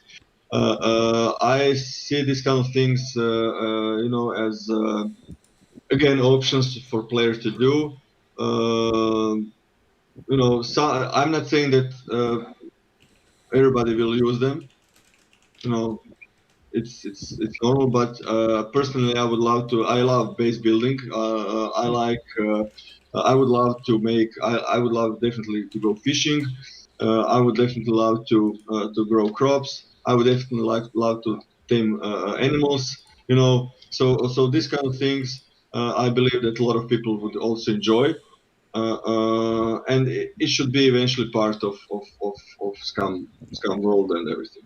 So yes. Awesome. So on that question, on that what you just replied to now, a lot of guys wants to know: will horseback riding be a thing anytime Ooh, soon? that's a Will we good be one. able to? Will we be able to tame horses? Because they want to ride into battle with a dildo spear, screaming over the microphone to their foes while on a horse. Yeah, most likely yes. Most likely yes. So Oh. in next iteration, the thing is that how it goes. Um, our AI is literally the same as it was the first day. It was done by a person, by one programmer who is not anymore with us. That doesn't mean that it's bad or anything. It was done, as best as she could. But it has a lot of flaws, and it's really simple rudimental, except for AI for puppets, which is really good. I would say I'm pretty much satisfied. We will definitely love to see them jumping through windows and getting our stuff. But more or less, they would. I'm pretty much satisfied with how they work. The thing that they sometimes go through buildings are more issue with the network, with lag, with Unreal Engine stuff uh, um, than with their AI. The thing is that all NPCs, animals, all AI are not aware of stuff on the island, especially stuff that are built by players. This is kind of optimization. If they would be aware of everything, then that would cost a lot of CPU power on server, and Unreal Engine unfortunately doesn't run on multi-core server. It's a single core, which is totally bullshit. And no, really, Yeah, I mean, I can it's empathize. That sounds really awful, actually, for what It you want does to do. actually. yeah. So we don't have much options here, and we always have to find some fucking workaround to fix this kind of thing. But if we ignore this kind of stuff, uh, we will not ignore it. We will try to make it work properly. But if we for now ignore it, the thing how zombies, sorry, puppets behave, and how they attack and variations, everything are pretty much good. But there are still ways how to improve it. So currently they basically behave like classic zombies, nothing special. But what are planned for puppets is that because basically they're controlled by CPUs, by this supercomputer which controls their uh, uh, um, basic instincts. So they need to feed and they need to keep themselves alive. And they have like urge to attack other players to see them as because they see them as food. But what we will do for them eventually, we will make them some of them slower, some of them quicker, depending on how when was their last meal. So if they ate like Ooh. you know recently, then they will be really fast because they're full of energy. And if they ate like months ago, they will be really slow. So I really hope that this will work. I don't want to have them all slow. This will be adjusted probably, but also we will eventually add upgraded puppets, which let's say new version of software that would be available to carry some sort of weaponry. Really simple, not firearms, but maybe some clubs or something Puppets like shooting that. guns. Yes, I would shit myself if I'm sneaking up on a player and there's a puppet starts shooting at me There's with a an AK. freaking puppet with an RPG or Yeah. something over on top of a building. Don't So mention that word, Pathfinder. RPG. I've been waiting for RPGs for a long time in Scum. I'm yeah, sorry, man. I'm just poking at you. Yeah, It's we did record RPG animations and did planning to add RPGs, which will be, of course, really hard to find and use. But they should be really useful, especially for destroying walls no, I and just stuff want to like that. shoot a Oh player yeah, in the face with an RPG. and That's and the only and, reason and I want to do it. destroying sentries also because we're planning to to make I said it earlier if you destroy a sentry which will be difficult you will get some really cool stuff that you yes, might use for something. I'm not going into details but of there's a course. plan for that. So So yeah. I'm sorry. Well, some are you aware with like Mr. Feudal on YouTube? He does a lot of Let's Plays for Scum. Yeah, of course. He asked if you have, and this is in the same vein for artificial intelligence, the AI. Do you guys have plans on having those Tech One agents Yeah. go Yes. after the players who have more Yeah. fame? Well, yes, but it doesn't have to do anything necessarily with fame. No, Oh, okay. fame is fame has been a little bit modified from original idea because it's obviously it didn't work well with let's say putting fame on locks and stuff like that. It should be linked only with how actually players is famous, how good he plays, how famous he is towards this imaginary audience, uh, and it should be reduced if, or players should be punished if they die, so they should lose fame in that way. So Yeah. if somebody is actually good for the show, and that means famous, uh, the company doesn't have any reason to attack him. So this is because of story. But True. if if somebody has went through missions on the side on the rebels, follow the missions that rebels that oppose the company offer to him, then most likely company will sign like bounties on their heads, which can be fulfilled from players, which would be eventually awarded with fame for that, or even send their own NPCs like agents, to hunt them down if they go far through the story and reach almost the end of the story. So yes, this is planned. We also plan to make company NPC personnel which are living in the bases, in the bunkers, which we are planning, and you probably saw the pictures of these new bunkers, and Yeah. they will have special roles also, and triggers and stuff like that. It's a little bit more interesting to find stuff there. But there will be also eventually not in 0.5 version, but later, special parts of the level which will be have special atmosphere, special kind of NPCs, enemies, monsters, and special kind of stuff that you can find, and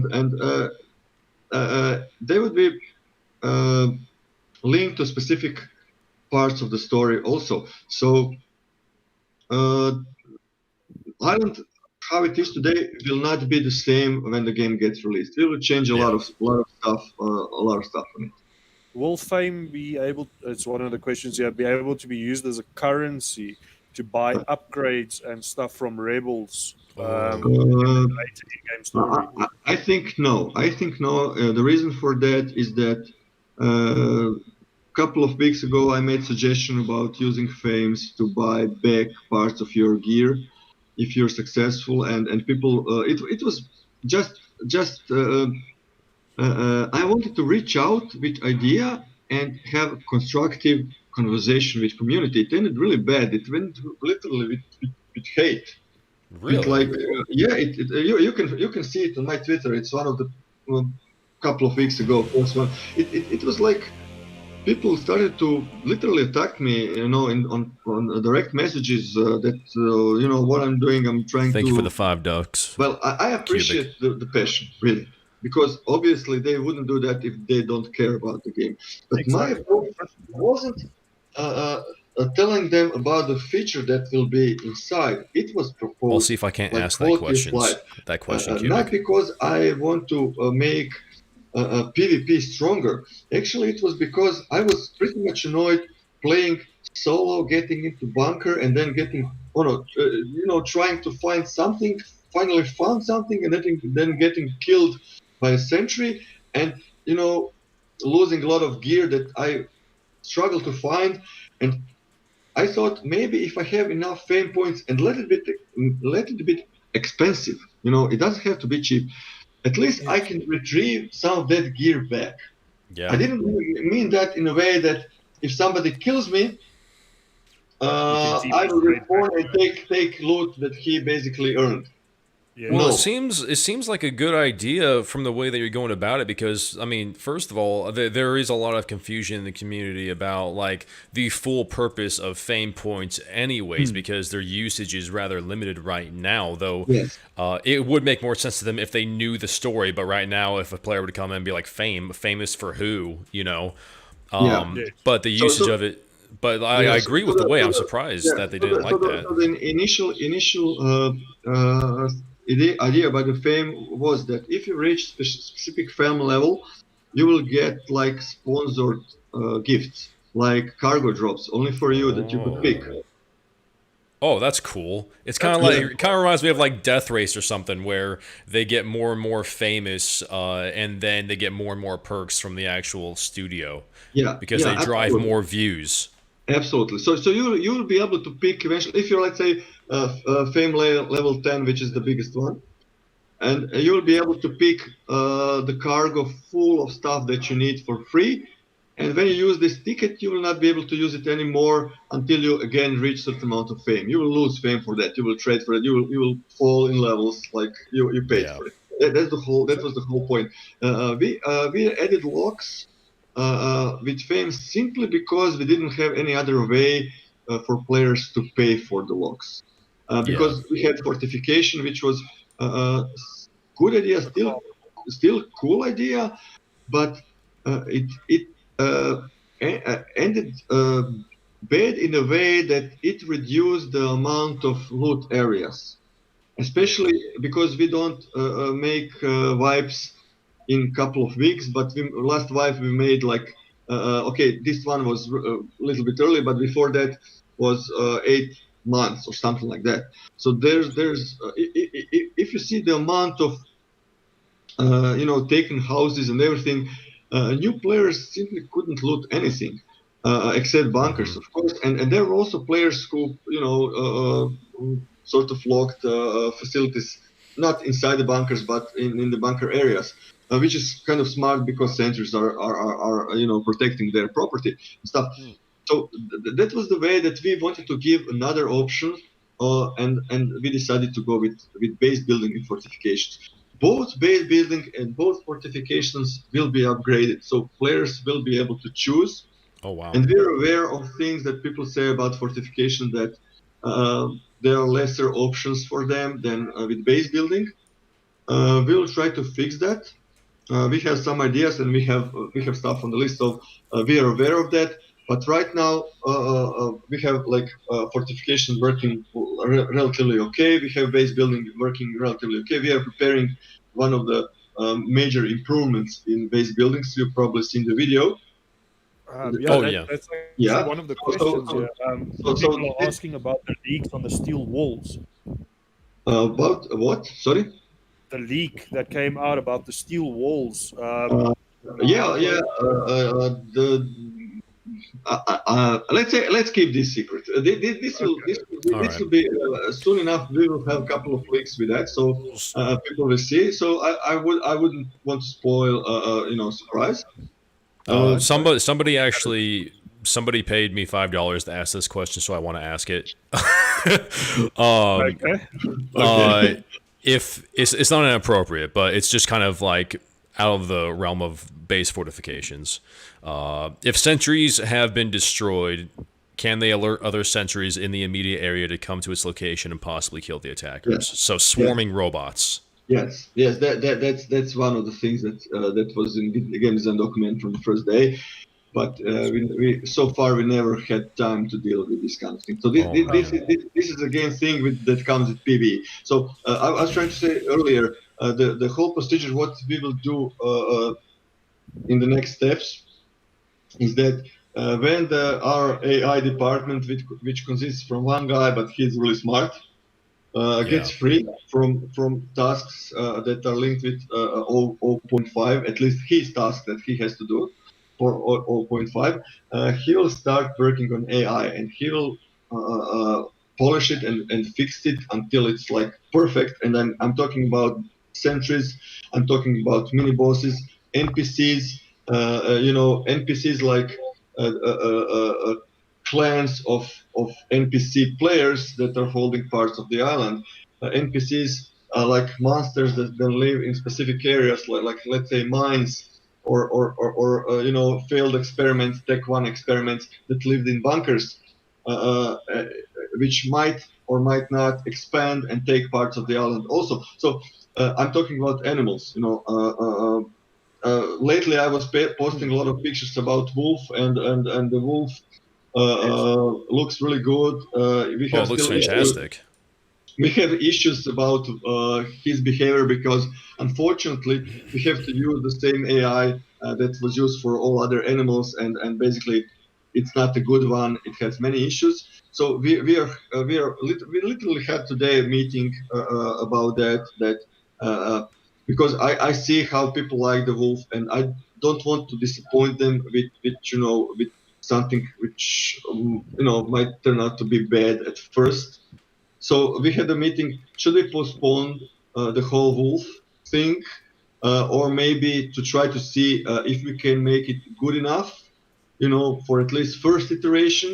Because it's really interesting to have them in the game. It's quite difficult animal, especially if a couple of them attacks you at the same time. So it's another level of threat, and especially you can hear them with howling and everything. So it's interesting, but I'm not sure if we want to release them if they behave strangely. So initially we Yeah. started with something we didn't like, but after 1 hour of tweaking, we actually get something which is promising. On Monday, we will be like sure if the wolf gets out really soon or it will be postponed. So just that you know that I wouldn't probably go with wolf pictures and everything, and if I knew that there will be so much issues, but it turns out that there are issues because wolves behaves a little bit different in sort of attack, and his attack wasn't planned initially when initial AI was made, and the whole AI is literally garbage that has to be made from scratch again. So, but we'll try to fix something to have them in the game because I see people like them, and eventually the next AI iteration, which will probably animals will probably be the first. So Will they hunt on other the animal, animals? yeah, that's Uh, one question I was going to ask now. So yeah, on the animals, the thing about in the first iteration, no, because puppets are not aware of animals. Animals are not aware of each other, which looks really stupid. Our final goal is to reach the level of quality for Far Cry, where animals can Oh. actually interact with players and each other. That's the Oh, goal. that That's would be the amazing. yeah, yeah. Our principle is uh, the game. Of course, the price will rise. I'm not sure about the final price of the game, but I believe that it will be around $40. Well, that's reasonable, Uh, I think. yeah, very but for that kind of money, we will give you the best, that you can probably see in much more expensive games. Our goal is not to make good survival game. Our goal is to make the best survival game. Hell yeah. Due respect to all other developers and everything, uh, I'm sorry, but we will, try to do that. And I'm pretty sure that after everything that we have done so far. We are on very good path, and we will do it. It will not be easy. It will take time, but we will get there. So what you can expect in SCUM is that SCUM will be made by indie developers. It's made by small to 33 developers that we currently have, 4 that we currently have. Is not a big team, but you can expect AAA type of features and quality in the game, because Absolutely. our players deserve that. People who have bought the game, early, had to endure all these kind of things and shit and bugs and everything with that. So basically, we reward them with that for giving them game. And it was in the lousy state. Let's be honest. But thing is that I'm kind of sorry to say that, but the thing is that all these people who have spent like thousands and thousands of hours in the game and see the game, gradually improve step by step, will have to enjoy the journey. They will not be able to enjoy the game when it gets to 1.0 version, because the best experience, they will probably enjoy it, but in different way. Best experience from the game would be from the player who actually buys the game at 1.0 and knows nothing about it. And actually, we and you, community, we are building the game for this kind of people, unfortunately. So unfortunately, for the people who do not appreciate all this procedure, who are here only to play the game, I think that people are missing kind of stuff if they're not using early access to its full extent, because we are fully open. We don't have issues in communications. I don't have. You can correct me, and I will definitely talk to people responsible if you give me examples when my guys have treated somebody disrespectfully, maybe or because of the critique, because of even insults and stuff like that. We didn't close our communication in any way towards our community. We are always open. It's not easy to always to hear what people are saying, but again, we see if somebody is angry, he's emotional, he cares. It's simple. True. Yeah, Yeah, that's true.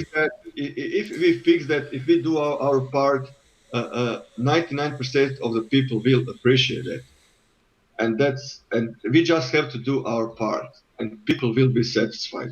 We don't want to to make our community angry because we are not doing our job, because basically are not fulfilling our promises.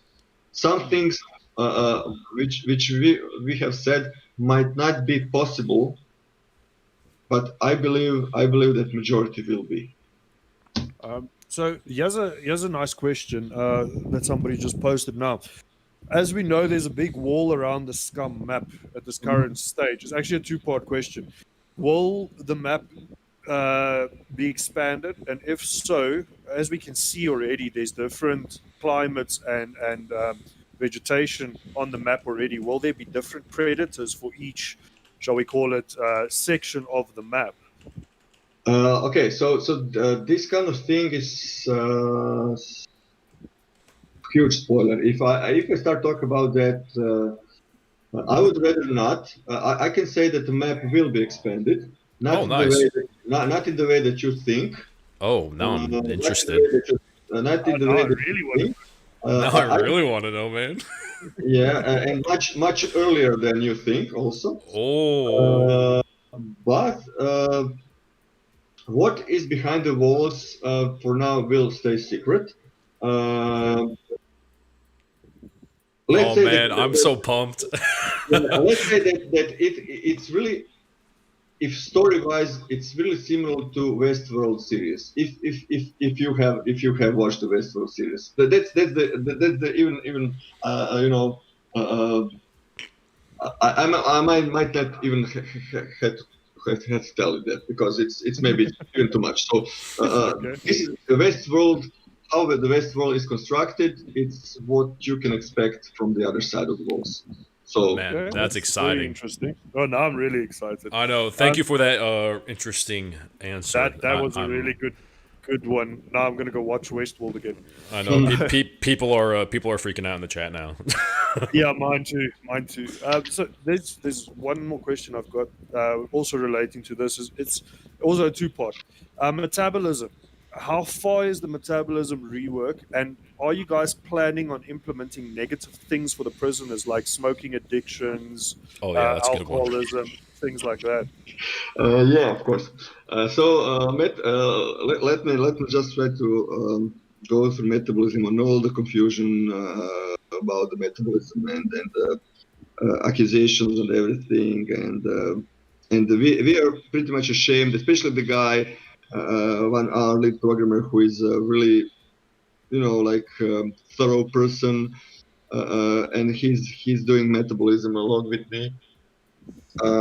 He's really ashamed of this whole thing that the metabolism wasn't touched much, basically from the release date. The thing is that we had so many things to do about the game, about basic mechanics, that we left metabolism as it is because it sort of worked. Metabolism is one of the crucial features of the game that you don't have to use at all if you don't want to. But it will affect players on many different levels. Now, the way how our metabolism is constructed, it's already working really well. But the thing is that what we are trying to simulate human being. Now, this is really hard to explain because most of the other survival games have really simple functions. If you're hungry, you eat, you fulfill that function. That's fine until loops again, and this is how this kind of simulation works, which is kind of fine. If our metabolism would work, let's say, perfectly, you would get really similar feeling to that. You wouldn't notice much difference. Now, what metabolism allows us is much bigger flexibility than all other games practically in the world, because with our characters and how is everything connected, everything in the end comes to metabolism. I was having an interview today with one media from Croatia, and we were discussing about metabolism stuff. So there is like medical research, which says, and this is something that is not very well researched. It's still going on, and we are sort of researching. We have like scientists researching, how our bacteria, in within us influence on our behavior. But this medical research which I read is actually telling that bacteria that lives in our intestines are actually controlling our life, sort of. So this doesn't mean What? that Holy crap! it doesn't mean if you fart you want to kill somebody, but it will affect your hormone levels. It will affect how your brain feels. It will affect how you feel, and eventually it will dictate you what to do. Let me give you one example. You know that basically carbs, sugar, and everything is literally energy that produce glucose, which our brain is working, and muscle and everything in the body. So what happens if you remove suddenly carbs from your diet totally? You produce ketones. Absolutely, but this doesn't happen instantly. So in this kind of period, you feel really, really bad. Why? Because your whole organism has learned to live from some version of fuel and cannot just switch instantly. It usually takes a couple of days. And the reason why you feel bad is basically it tells you, it sort of tries to force you to eat something and then reward you with the good hormones that you feel good about it. So basically, your body is thinking, okay, this lunatic has stopped giving me something which I like. Then I will torture him, and so I will torture brain, because basically we are our brains, not our bodies. True. And our body will feel bad. The brain will, get that, sort of notion from the body, and hopefully we will a body which is in the hierarchy below the brain, sort of tries to order the brain to order the body to eat. This is how things work. And this study was really interesting, and this is something that is really achievable with our kind of metabolism. I'm not saying that we will go that far, but we already have features like running, which controls, like how fast you move, walk, and everything, which is fully unique for each character. I'm not sure if players are aware of that. We had that from the day one. So if you create your character, if you get weaker, you will start to be slower. You will start not only running, but your response doing everything. So from the player perspective, these changes are really subtle. You will not see any difference. But if you suddenly switch to some other character, you will probably notice that he's able to pull the weapon much faster. He is able to see things further, and stuff like that. So this kind of thing is something that works in the background and allow us to plug and play many, like thousands of different diseases that can influence you, like what you say, addiction, like maybe make a sort of a heart attack.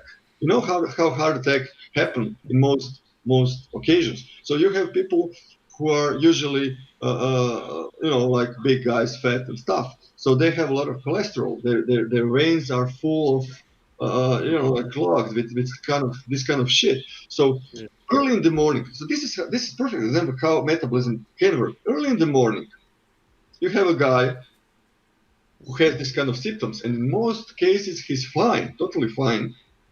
He doesn't. Okay, he noticed that he cannot perform well. He gets tired, because he's carrying all this weight and everything. But let's say early in the morning, our metabolism checks what's the weather temperature in the area. So this morning was cold. What happens? All the veins and everything, when it's cold, they contract. Now, all these veins, which are clogged, don't have much space, for the blood. And what happens?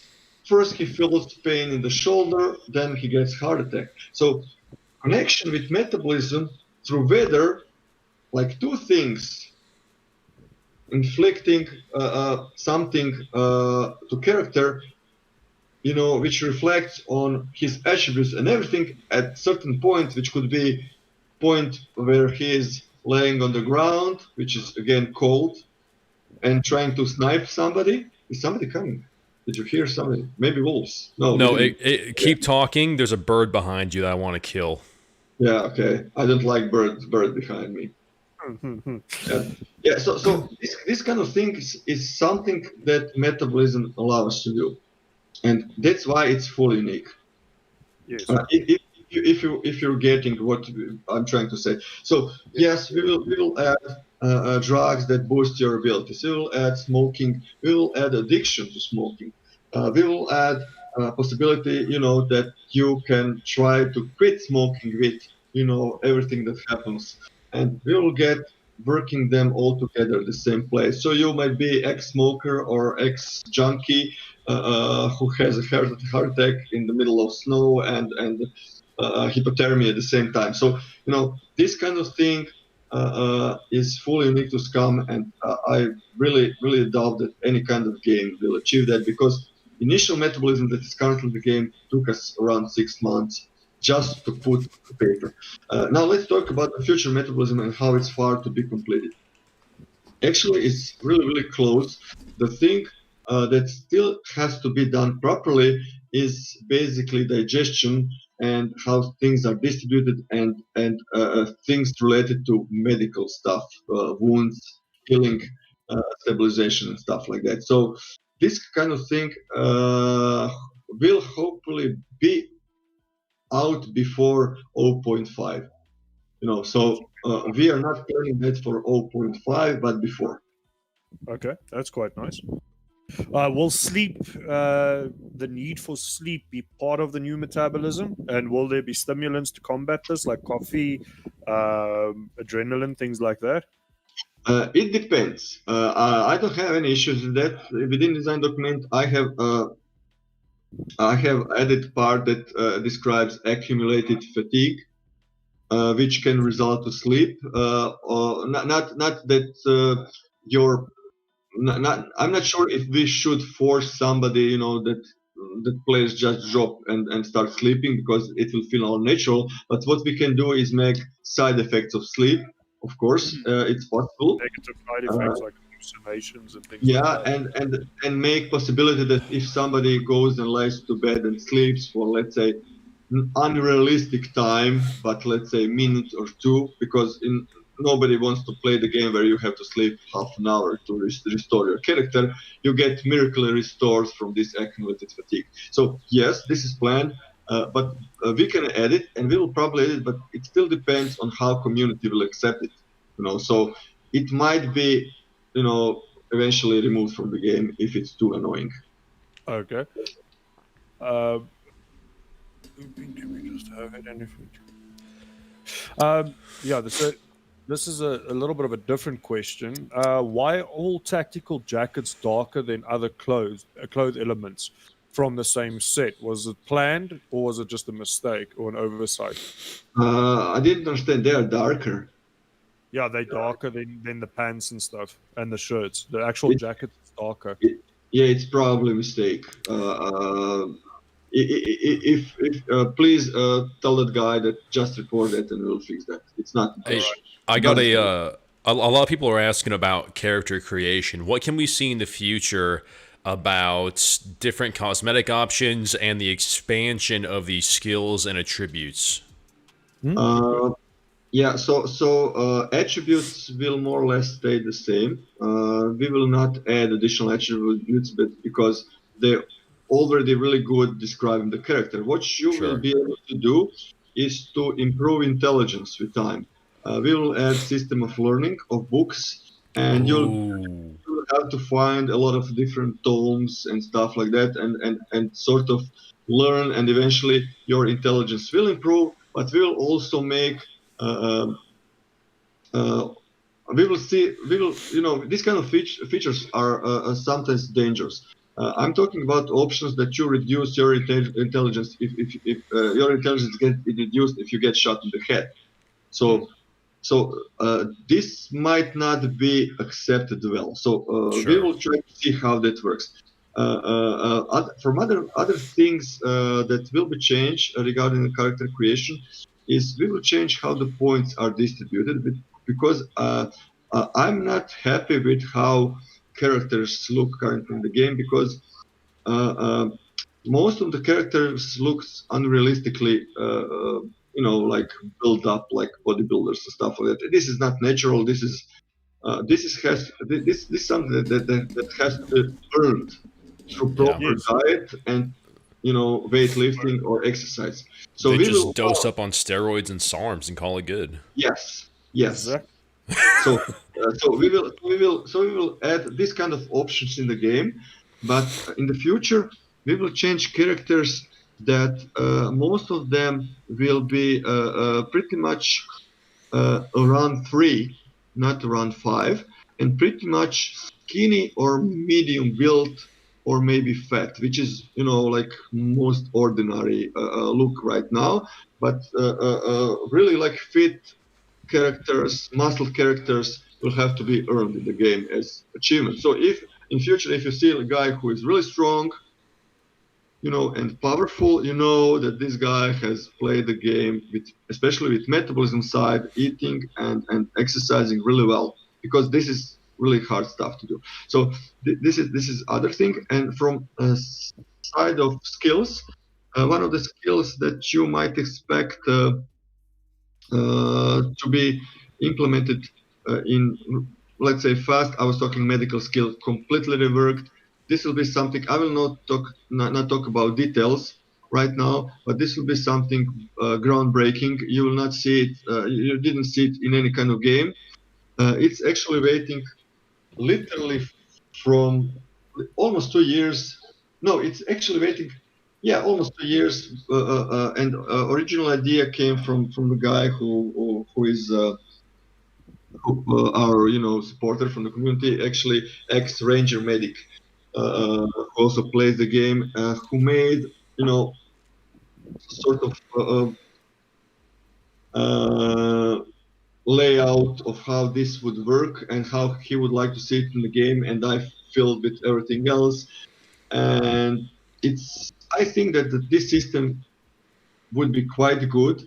We don't want to make it too complicated. We don't want to go in the direction to make like open field surgery and stuff like that, because nobody has time to cut somebody open and stuff like that. So it will be simpler to the way that if you find something, you have to find somebody who is like wounded. You have to diagnose what's going on. You have to stabilize the wound in several ways, and then he has to heal himself. So it will be procedure which is quite simple, but has several steps, and you will be able to do several stuff and use let's say different kind of bandages, different kind of drugs, injections to treat the wounds maybe faster, maybe relieve the guy from pain or symptoms of pain, which will be most likely shakes or disabilities to move and stuff like that. So this kind of thing will be a huge step. A medical skill would be really huge. But in future, what you can expect is also sort of animal handling. We might link that with agriculture, with crops and everything, because we don't want to make a skill that just has one thing, because nobody will not use it. Sure. We want to have a couple of useful stuff. So we might link it with that. But also you can expect things like electronics and computers, which will allow hacking in other players' PCUs.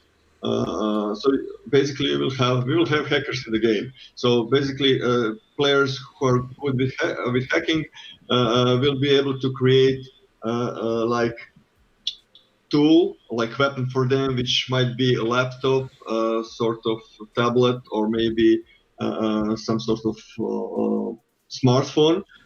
Make programs and then try to hack in your brain.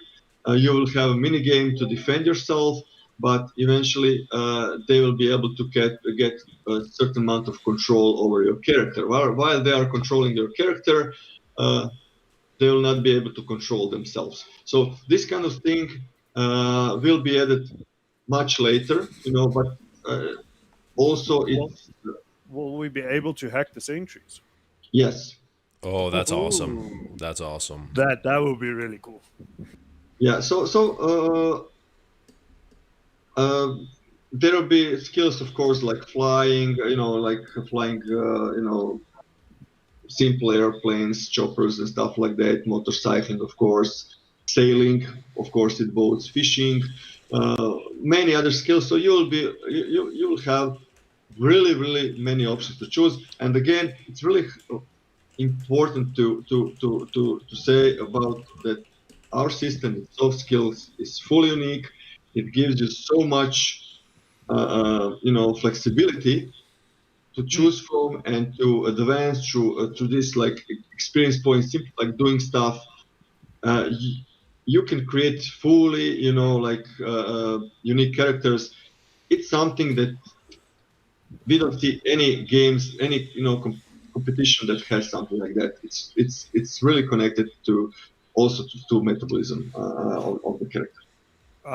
While regarding the hacking now, that would require a source of power. Will they be able to have electricity in our bases? Yes. Okay.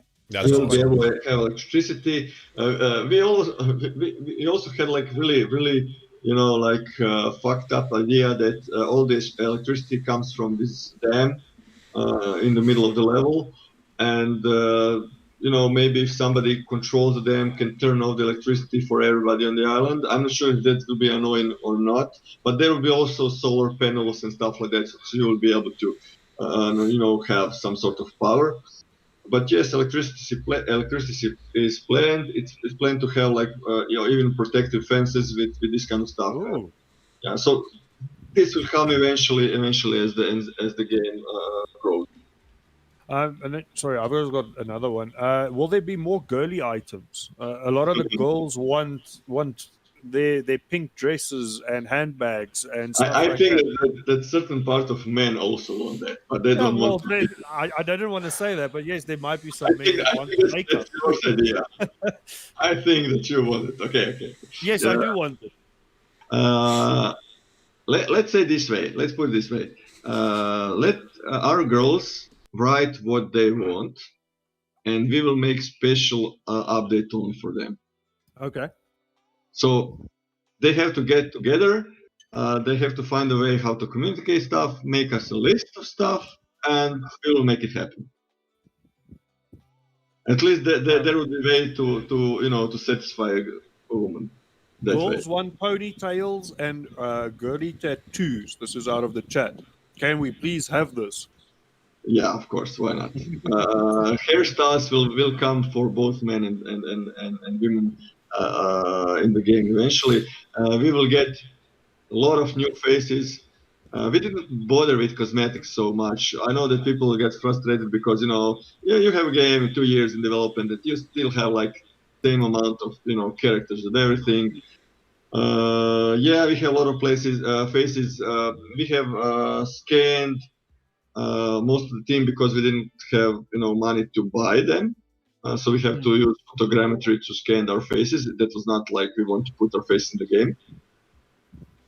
But we also eventually bought a lot of faces, and there is also options to reward like really special porters to make their own face in the game. Maybe. Let's say, what about making a tournament, and whoever wins the tournament after league and everything after 3 months, we make his portrait and make him in the game. How about that?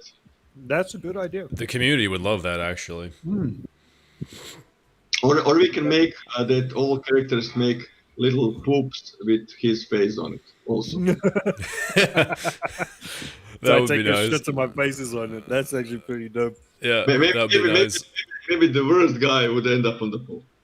I mean, I look like shit in real life. Might as well have it in game, eh? Yeah, just poop out your character's head. You just do it with guns anyways, might as well. Yeah. A question on the people have been asking about distraction methods. So flare guns, flares, things of that nature. They say that whenever you go and throw them, they don't always distract the sentries. They used to work, and they stopped working. They used to. and this is like classic stuff with game development. It works, and then nobody goes near that feature in the code, but you're working on something else, and suddenly you find out that it doesn't work anymore. And nobody knows why.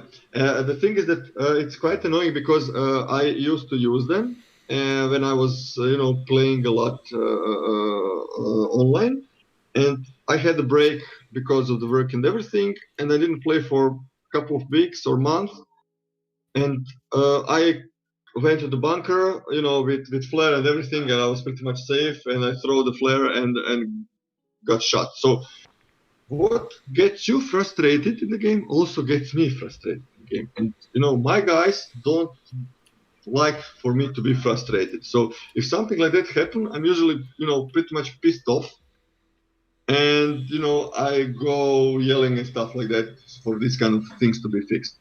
So yeah, we need to fix flares, and they will have to work properly. And I'm not sure if people know that they can distract zombies with other stuff, with rocks and like with throwing items. That also works. But Nice.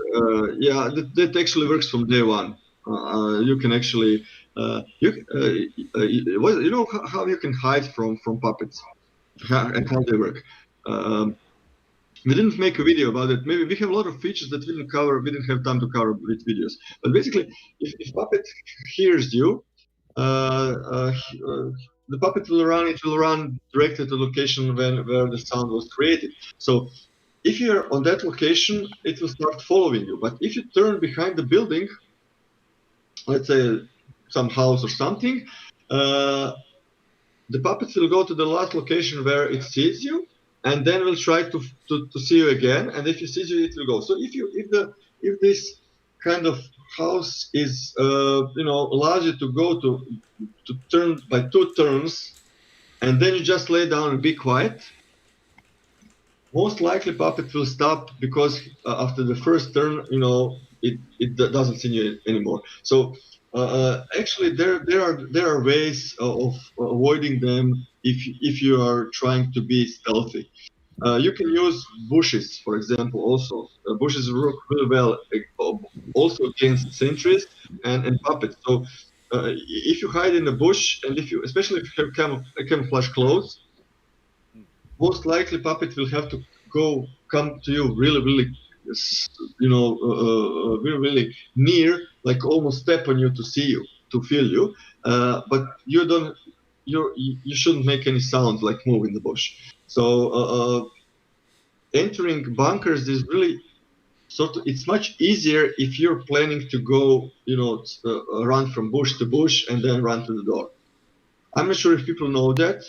We did make a video in one update when that was added, but I believe that a lot of people don't know even that the bushes act in that way. Yeah, a lot of people don't know that a sentry can't see you in a bush either. Yes. Yeah, if you go into a bush, a sentry can't see you at all. Ray could actually help push that one out in one of his more recent videos. Yeah. That was where I found out about it. I've been doing it for a while already. I found it out by accident because I live inside airport. Out of pure desperation, you ran to a bush, be like, please work. Yeah, I actually ran into the bush and I pushed X because there was some fucker sniping at me. I pushed X in the bush to try and hide from him, and then I saw, hey, wait, this mech can't see me. And I was like, whoa, this is really dope. But then Reiki came out like a week later with a video. I was like, old news. I already found this out. There's some guys asking about weapon modifications. There's a possibility of installing, replacing weapon parts, tactical grip stocks, these type of things, and as well as a improvised or crafted weapon cleaning kit. Will this be something that you guys will Oh, yeah, that's nice. Yes, improvised cleaning kit will be added pretty much soon. Oh, nice. We know the issue about that people are arguing about weapon being too much nerf, that they malfunction too much, and why we did that. From the perspective of game development, if you make some kind of features, any kind of feature, you should make it at least in first iteration that be exaggerated, so that it can be felt. Rather make it too OP than too under, because otherwise they're going to get used to something that's weaker, and then when you adjust it, they complain about the adjustment.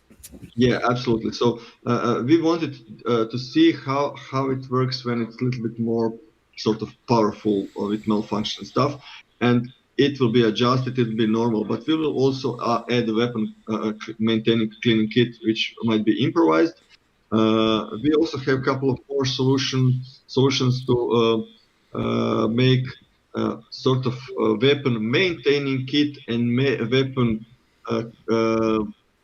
which will be similar to weapon cleaning kit and weapon repair kit. So with maintaining kit, you are lowering the chance for the weapon to go in malfunction, but you have to use it, literally each day, clean your weapon at least one per day, and you will stop degradation of weapon, but you cannot repair it. But with weapon repair kit, you can actually restore it completely. So I'm not saying that this is good or bad. This is something that we will try and get the feedback back to see how it works. Perfect. All right, so there was actually a pretty. It's more of a statement than a series of questions, but they're all essentially asking the same. So I'll just read that to you and get your response to this real quick. All right. For a little over 2 years of Scum's lifetime, we've seen a lot of transformations, new mechanics and features being added, from vehicles to different points of interest to new shooting mechanics. These collection of features have created a really fun environment for PvP, which is the main gameplay right now in Scum, as you can see by the types of servers that are the most populated. You guys have said many times in the past that Scum will become more and more hardcore and more like a survival game with time, which is something that many players welcome. My question to you is, how are you guys going to balance the preferences of the current player base that is more into PvP with the survival direction you want to ultimately follow? Will Scum be a game that allows for both types of styles to play? Are there compromises that need to be made? Will the server settings be flexible enough to allow Scum to be the current PvP fest that it is, as well as accept hardcore survival gaming? Yeah, that's a question that is not like easy to answer. Yeah, it's a big one. It will be, yeah, it would be really easy if I had just like quick solution from my pocket and say we would just do that and everything would work, you know, without any issues. So Yeah. regarding this hardcore part, personally, when I hear something, when I hear hardcore thing, from my perspective, I immediately, because I started as a hardcore gamer. I played hardcore games. I consider myself to be a hardcore gamer, and and at one point we made a hardcore game which was literally played by just a couple of people. So I don't want indirections to make this game fully realistic. I want to be clear about it. I think that the game has to be a mix of realism and entertainment and fun. So if we are talking about hardcore mechanics that give you feeling that you have to struggle to survive, this can be done in many different ways. This doesn't have to be uh, um, uh, difficult to grasp through user interface. This doesn't have to be frustrating. You know, this doesn't have to be complicated to understand. And let's be honest, people who are playing PvP, and PvP is fun. You know, you have all probably play events, and our events,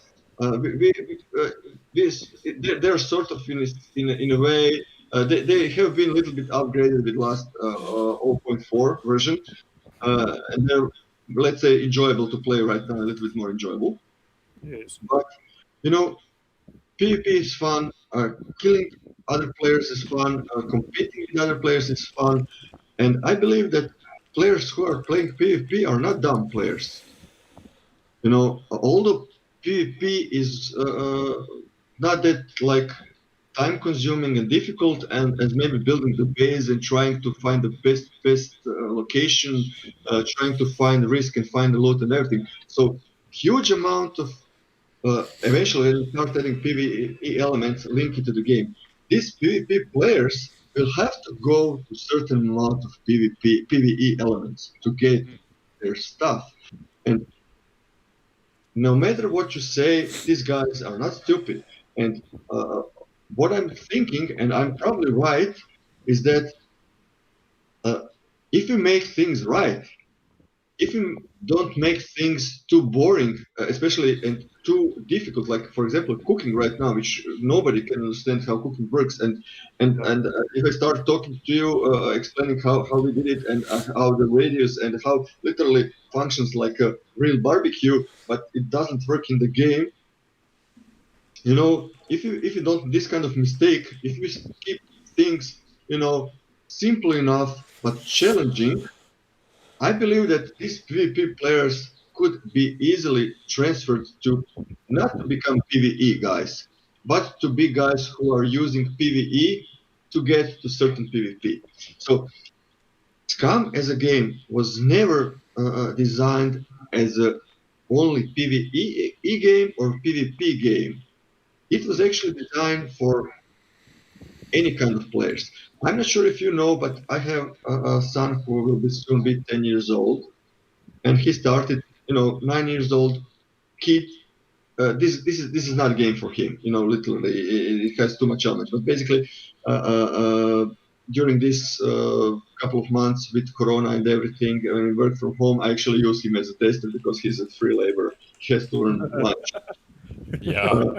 Yeah, what can I tell you about the game? That the game is intuitive enough. When 9 years old kid manages to grasp all the controls, learn how to craft, learn how to do stuff by watching, for example, Ray Kit videos or erotic videos, content creators, and use it in the game. Uh, we were actually playing on servers in states with many with PK and other guys. He learned English to speak better than anybody else in his class. He's currently a third grade. Wow. So some people will say this game is not hardcore because your kid can play. I don't believe that. He still doesn't understand many stuff regarding metabolism, and he asked, but he learned this kind of stuff. And learning curve, this learning curve is actually what makes the game hardcore. It will take you. The game is designed that it's really easy to get into, and that's the whole point. I don't want to make the game to advertise. Let's say that somebody sees the zero point 0.4 teaser, and he sees this guy with sniper shooting the other two guys, and he thought, okay, this is a PvP game. I'm getting into the game. I'm buying the game, and he starts to play the game and says, what the fuck I'm doing here, and there were the weapons, and I don't know how to do anything, and he refunds the game and accuses us of false advertising. I don't want to do that. I want to attract all kind of players.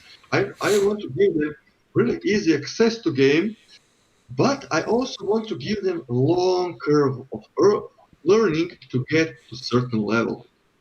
If that learning is linked with skills and how crafting works and how to make perfect base, to protect your base from raiding, because there are tactics how to use it. You're experienced players, you know about that.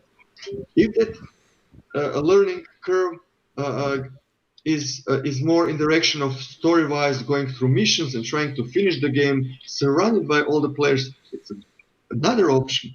If that learning curve is how to eventually fight in events and be the best with events like Superstar on the server, only PvP, again, it's skill-based. So there are many ways how the games can be learned. If we are talking about the game should be hardcore only if I remove user interface, like HUD from the game, that's completely different stuff. I understand that you get different feeling if you have to be aware of stuff that you have in your hands, but I have a lot of players frustrated with having, both holsters filled and having a weapon in the hand and then go pissing or eating and leaving the weapon behind because they accidentally drop it and then telling us this is not real because if I went, to take shit, I would definitely remember to take something with me. So these kind of things should work automatically. It doesn't mean it should work automatically that your character sort of places this item that you have in the hand in magical pocket and get it back in the hands when the action is over. Because this kind of thing is quality of life feature. This doesn't mean that it has to be frustrating because we want to avoid frustrating players. I know that certain amount of players would personally enjoy really hardcore game, and we can go in that direction when the game is finished to allow private server owners to make really difficult game.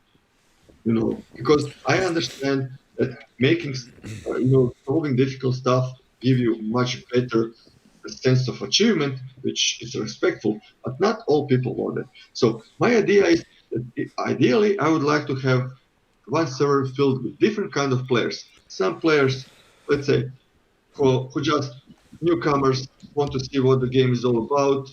Maybe don't want to even try the game. Like weekend players that just dive in the game, see if they like or not.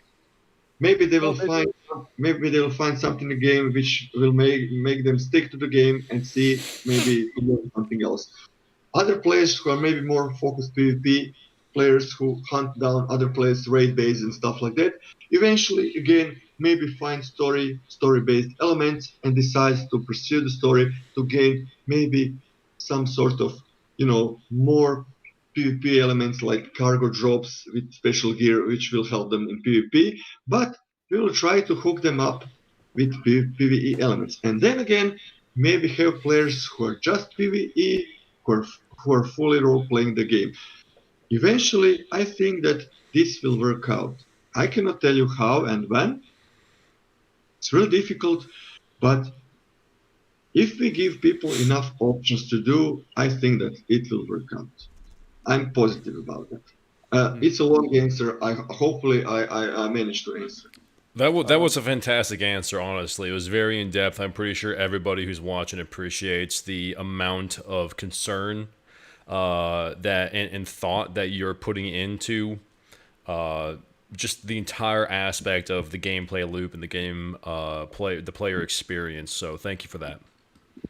Well, there's a suggestion here from one of my viewers saying maybe just adding a few more tutorials. And when you first log into a server, you are in a white space, like a sim type effect. And you need to complete the basics before you can drop onto the island. But you also have the option to skip it if you are a veteran player, like some of us are.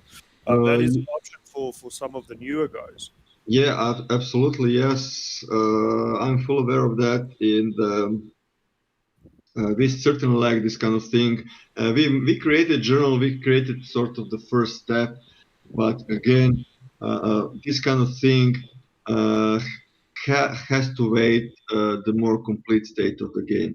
Not because we don't want to do it, simply because we don't have enough resources to, to push features like boats and game mechanics that are more direct than actually tutorials.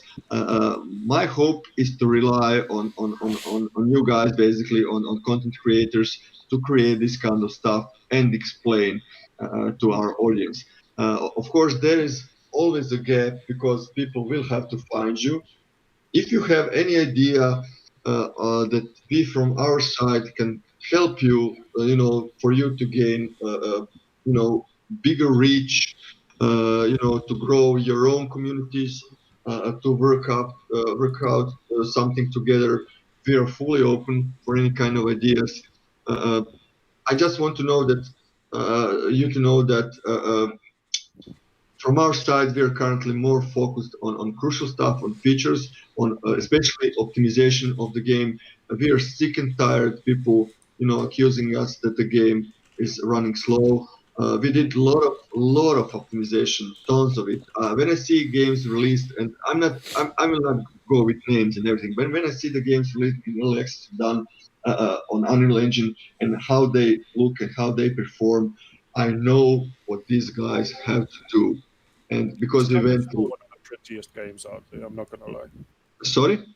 Scum is still one of the most prettiest games out there. The graphics is just insane in this game. Yeah, I'm not talking about graphics. Graphics, their visuals, are important. I'm talking about, making it run smoothly and, okay, looking good enough. The whole experience. Optimizations. Yeah, optimizations. And we're literally, so close for the game to run smoothly. And these things is heavily within Unreal Engine. This is something that you have to realize that Unreal Engine is like what 20 years old. The thousands of people and millions of lines of codes are inside.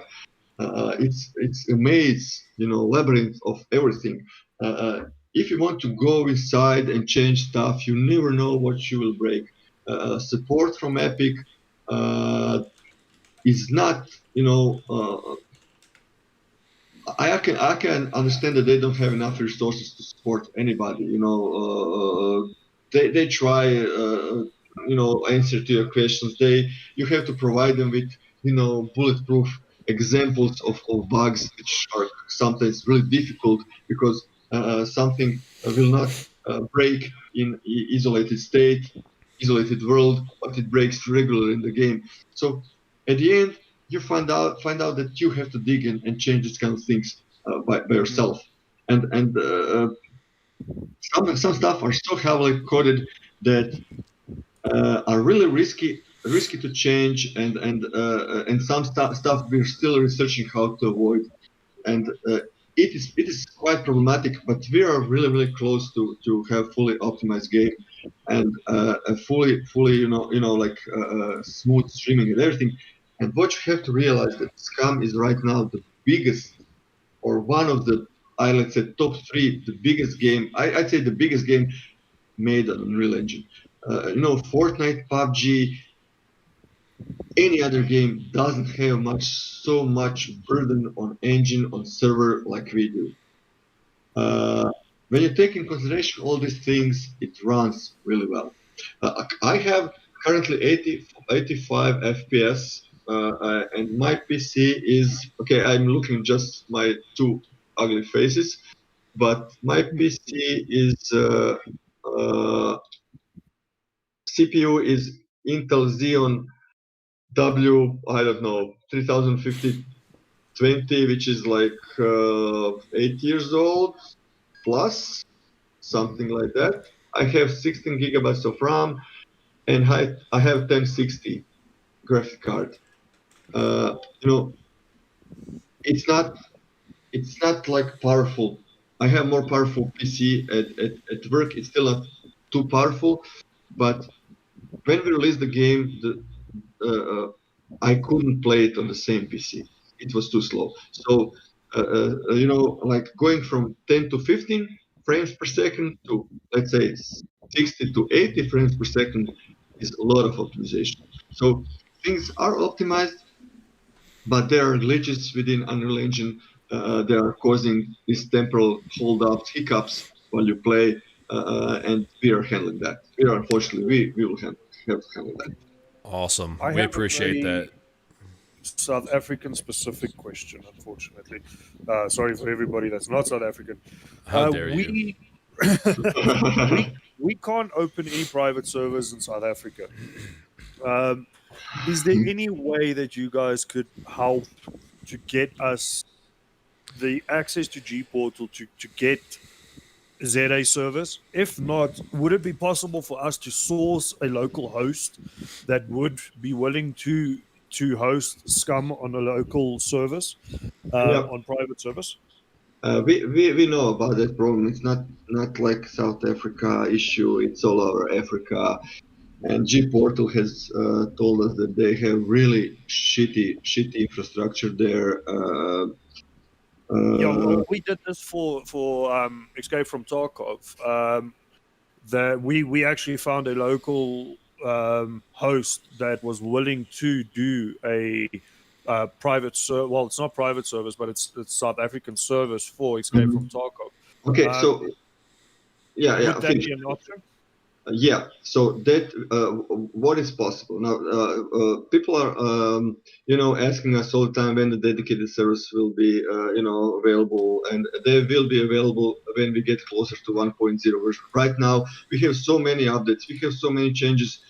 We have G Portal and Nitrado as partners, and we have to synchronize every like update on their servers, and this is already taking a lot of our resources. And now you can imagine if you have like tens of thousands of private dedicated servers running the game, how user experience would be if the game would change like literally each couple of weeks.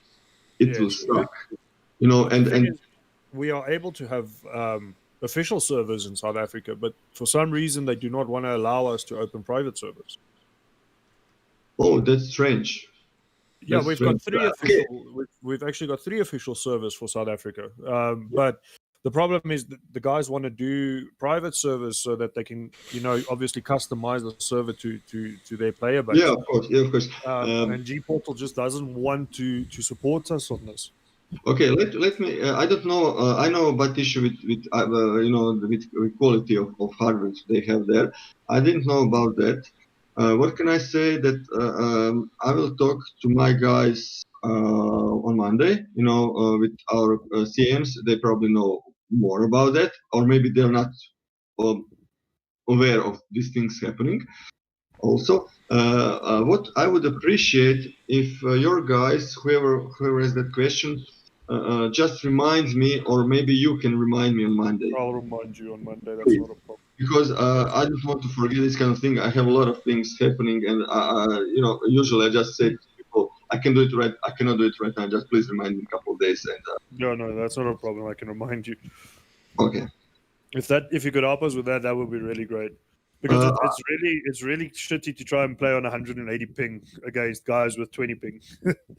Yeah, absolutely. There is always possibility if I will have to talk with Andres CTO, but I know that he mentioned that there is possibility that if we find a company which is like G Portal, but is I don't want to give server files to just anybody in the world. So it has to be legal. It has to be like a decent company with history and everything. Then we can talk about terms and eventually solve this issue like that.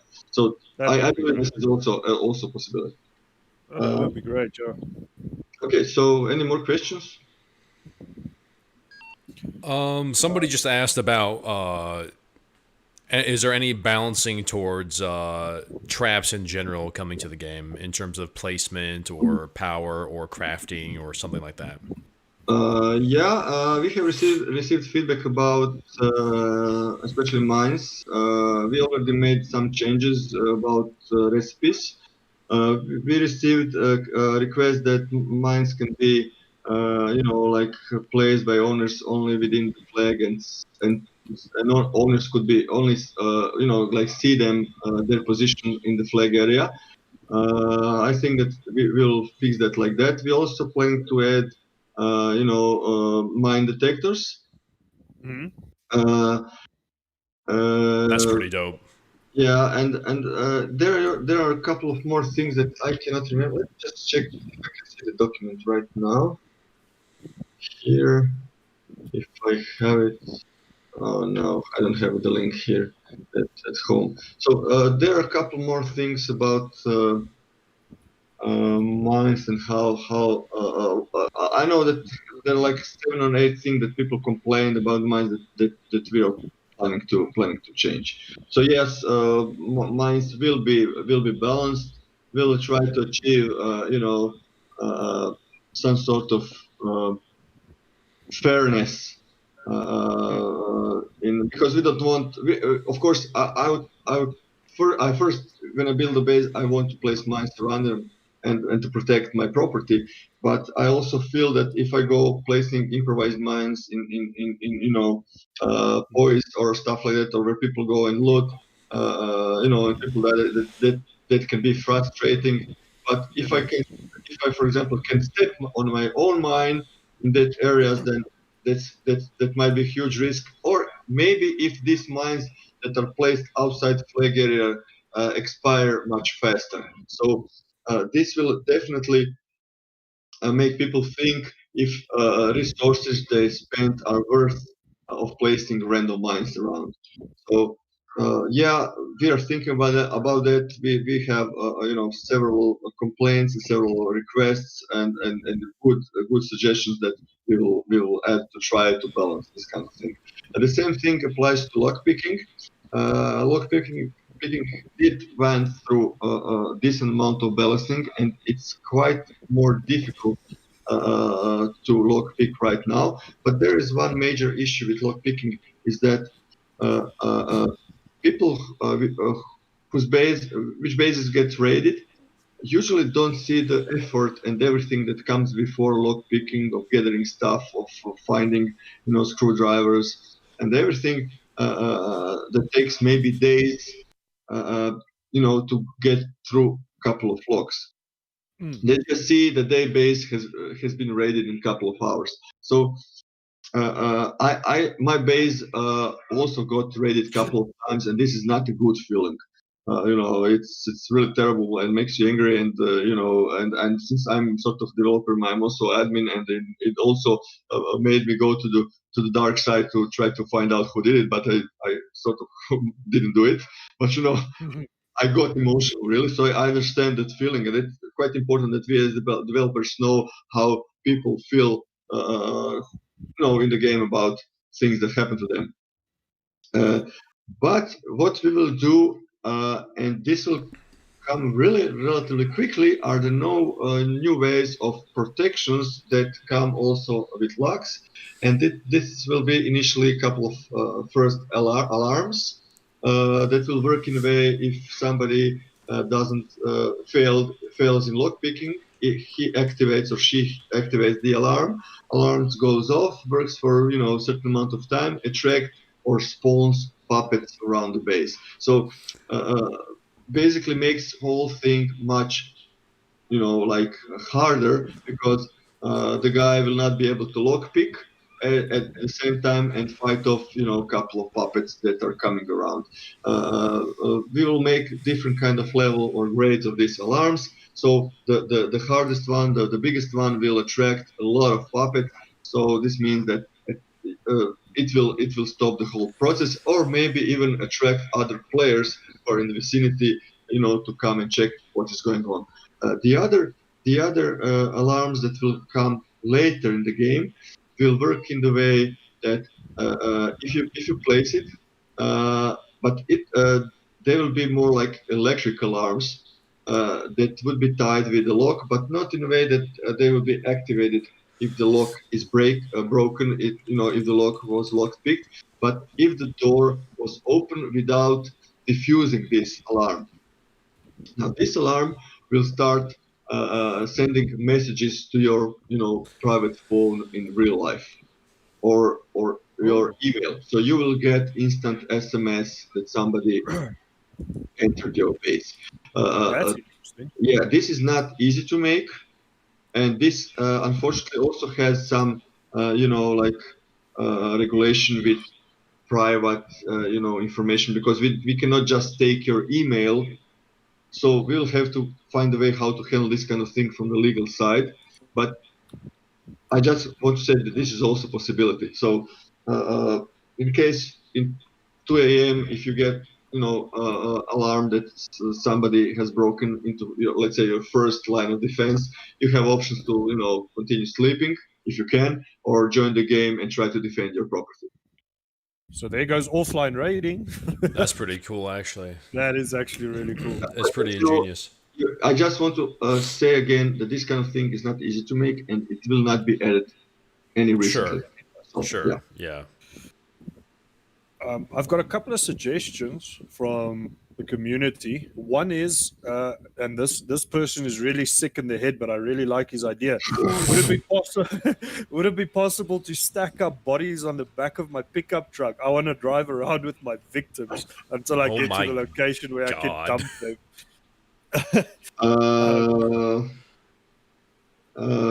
Well, it is possible. It's not difficult, but there are issues.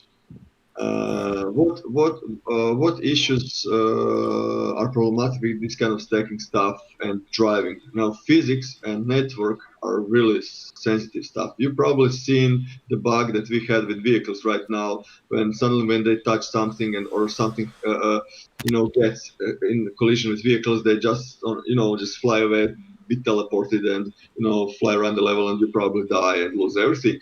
So if you expect to stack dead bodies with physics and drive it in multiplayer, especially on high ping, and physics are quite it's morning. Good morning. Good morning. We've actually managed to sit through an entire bonfire. That was actually amazing. Yeah, and actually, when people complain that playing the game during the dark, during the night is boring, I wasn't bored at all. So it's great. There's the ambient. Will we be able to roast marshmallows? Yes, why not? Frick yeah. Yeah, That would be dope. so basically, if you just bought a game and we're currently talking for 2 hours, you couldn't refund it, and you didn't do anything in the game, which is fine by me. We just talked. Maybe I could get more players. So we were talking about what we were talking before. Good morning. Uh, Stacking bodies on the back of yes, thank you. the pickup. Having physics in with low ping, with low network connection is really bad for the game, not for SCUM, for any multiplayer game. Personally, I would avoid it. We can of course make something that these are not like uh, physical body that will move, organs and stuff that basically are just stacked to each other. But then again, I'm not sure how this will reflect to and how this dead body is treated. Is it treated like a real player because it has inventory on itself? You can loot body. So stacking and preserving things might be possible if we make it like human heads, that you have option to, let's say, mummify your remains of your victims, and then it becomes like trophy on the wall, and then we can make it that stack it somewhere. But taking player and putting it on that player, putting it on the vehicle with stuff gear, and that is really good, but it's fantasy right now.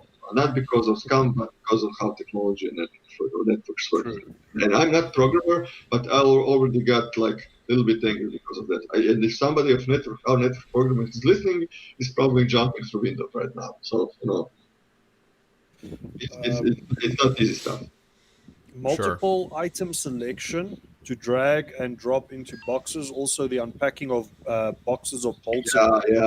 No, I know. We have list about inventory needs to make one last rework that will allow multiple selection, multiple drag and drop, and this all quality of life features. I have all of them. I bet that you cannot find one that I don't have on the list. So yes, this will be added probably after zero point 0.5. So you P- still have to, yeah. PK Sorry? has a question. No, I don't. PK is. If he's sober, I will listen. If he's not sober, I will not listen. I don't know at this point, but we're gonna find out, I guess. He says, "Tell Thomas Lava I asked, can I have a catapult that I can fling my turds from?" Uh, he's not sober. He's not Like- sober. He's like, there's a part of you that's like, this is a joke, but also, can I do it? Yeah. It's possible. It's possible, but no, this is not serious question. Sorry, PK. No turd we've- catapult for you. We've got the barbecue items in game.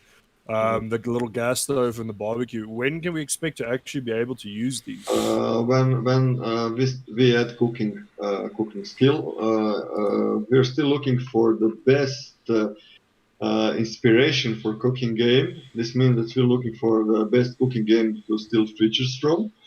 If you have any kind of examples of other games that have cooking done really well, but not just like simple, like Daisy putting sausage on a stick and then. Well, I'm not saying this is bad. I just want to make something, more like chopping, more like combining, more like actual cooking, but also not like too complicated.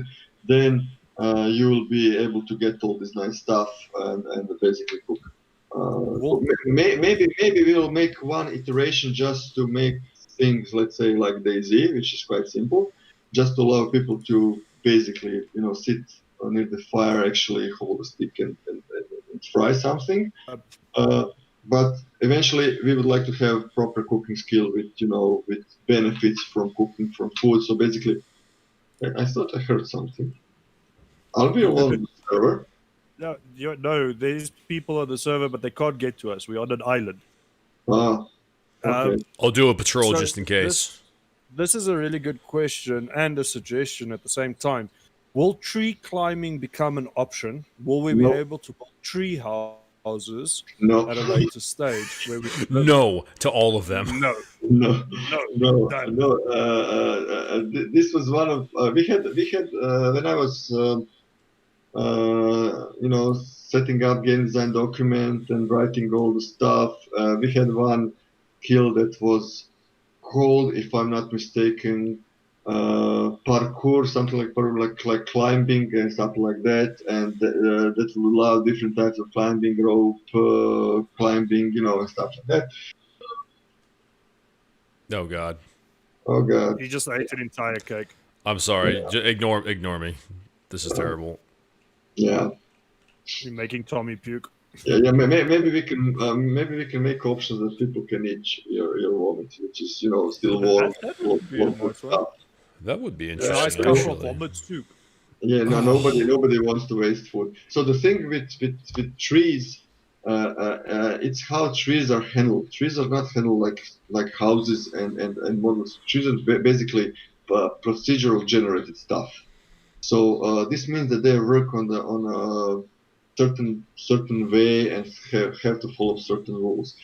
Uh, Now, I believe that certain amount of climbing is possible on trees. But I'm not sure how precise that would look, and because of the collision of player and everything. But let's say that climbing is maybe possible, but building something on the tree is not possible in a way that we cannot. Basically, we cannot control it. If you destroy the tree, which is procedurally make can be anything. It's randomly created on the first iteration on server. We cannot tie anything literally to that tree. We can simply can remove it. But we cannot just. I'm not sure if it's possible, but it's really for me. I think it's not. All the stuff that you might have built on the tree. I don't know what would happen if we remove the tree. Probably will stay floating in the air, which is obviously explored. Yeah. So What about underground bases? Underground bases, yes, of course, if you build it in existing caves. Unreal Engine doesn't like hovels right now. It's terrible on performance. It might work in some limited areas, but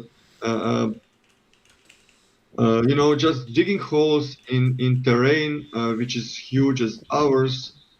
This means that probably if you would start digging, server would like stop because it would have to calculate a lot of things that relates to everything that touches the terrain, and everything touches the terrain. So no. Okay. This person Maybe base is under the sea, which is maybe. Sure. This person really wants me to ask this. Can we please get wife beater shirts in game? uh, yeah. Okay, sure, why not? Yeah, he really wants a vest.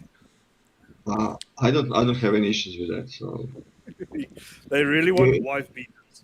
yeah, they can be black. They want wife beaters and they want mohawks. That's what they really want. Wife beater That should be made in the back. Actually, will there be options for like additional like character cosmetic items like scars or piercings or things like that eventually? I don't see any issues with that. I will have to talk with our lead character artist about that. But yeah, these cosmetic items could be added, like we added. Sorry, watch. Sure. We're also planning one really cool thing. I'm so excited about it. I'm not sure when it will be in the game, but all this shit about vitamin D deficiency, which basically is not important at all. But I'm not sure why it was never made. At least that you get certain amount, and that we remove that, as an issue. But basically, vitamin D you get through sun. And if you're literally, a couple of minutes each day on the sun, let's say 10 minutes, you have enough vitamin D. You don't have any issues. But what will make with this kind of thing, with not only vitamin D and everything, but we will most likely make. And this has more to do with metabolism and how things will behave. Is that possibility that you will be able to tan your skin color if you're playing on the sun, or like in real life. So what thing that will be cool is that if you have, let's say, t-shirt, then you will get tan only on your hands that are exposed. And this is more like cosmetic stuff, but you will be also be able to get sunburns too. So which will obviously reflect on how comfortable is maybe for you to wear a lot of layers of clothes, or how if you, let's say, burn your joints, and probably you have sunburns. Everybody had sunburns at least one in life.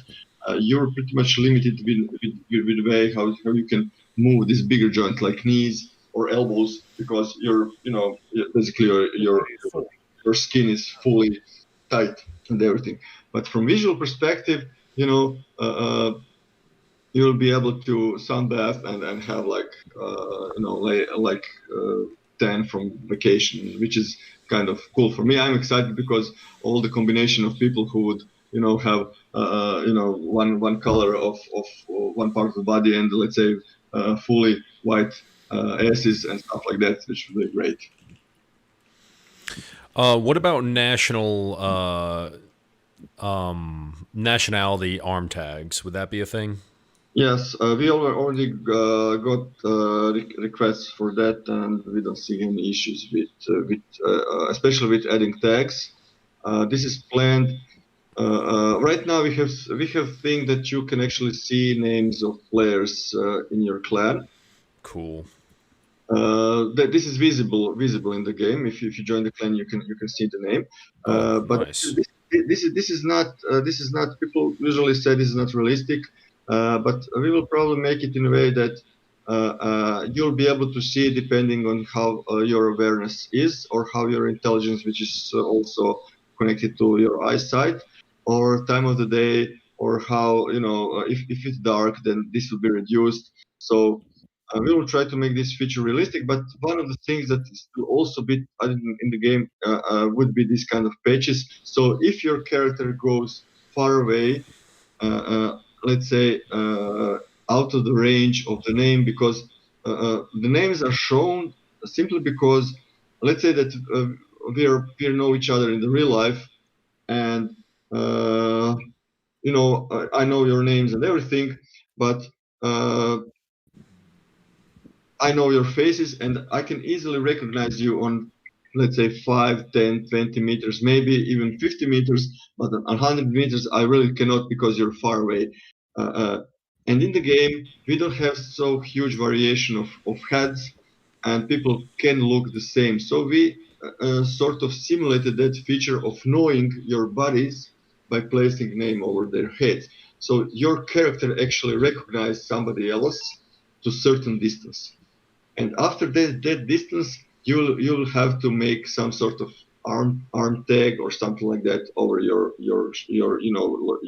arm to have some sort of sign that you're part of something. If you're referring to that with national tags. Um, That's pretty awesome, actually. Wow, that is that's actually pretty a in really good depth. idea. On the head of that one that you just were talking about, now somebody has actually made a suggestion. Would it be a possibility if we could have a ranking system for the squads, so that the lower tier guys cannot access certain parts of the base unless given the permission, or if we have some type of electronic key code to lock up certain areas which only the higher tier members have access to? That's in depth. Yeah, this is planned literally in the first game design document. Whoa. Yeah, it's within the features. Not only that, but also ranks that are allowed to pass on sort of missions to other players. So if I'm high ranked officer, I can order you to do something, and you will have to obey. And if you not obey, you will be punished by losing fame or something like that, which will hurt eventually the whole clan people. But also you'll be able to challenge somebody for leadership, which obviously will be handled by a fist fight. Uh, so I so love that. Yeah. So it's Fight of the Apex. Heck Yeah, yeah, of dude. course.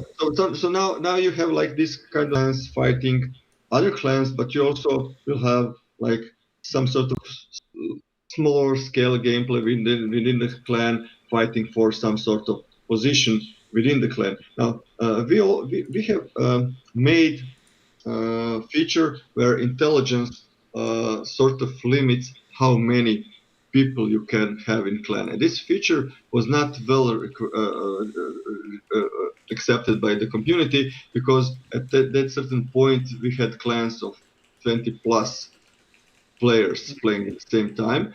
And usually they were all like in strength and not in intelligence.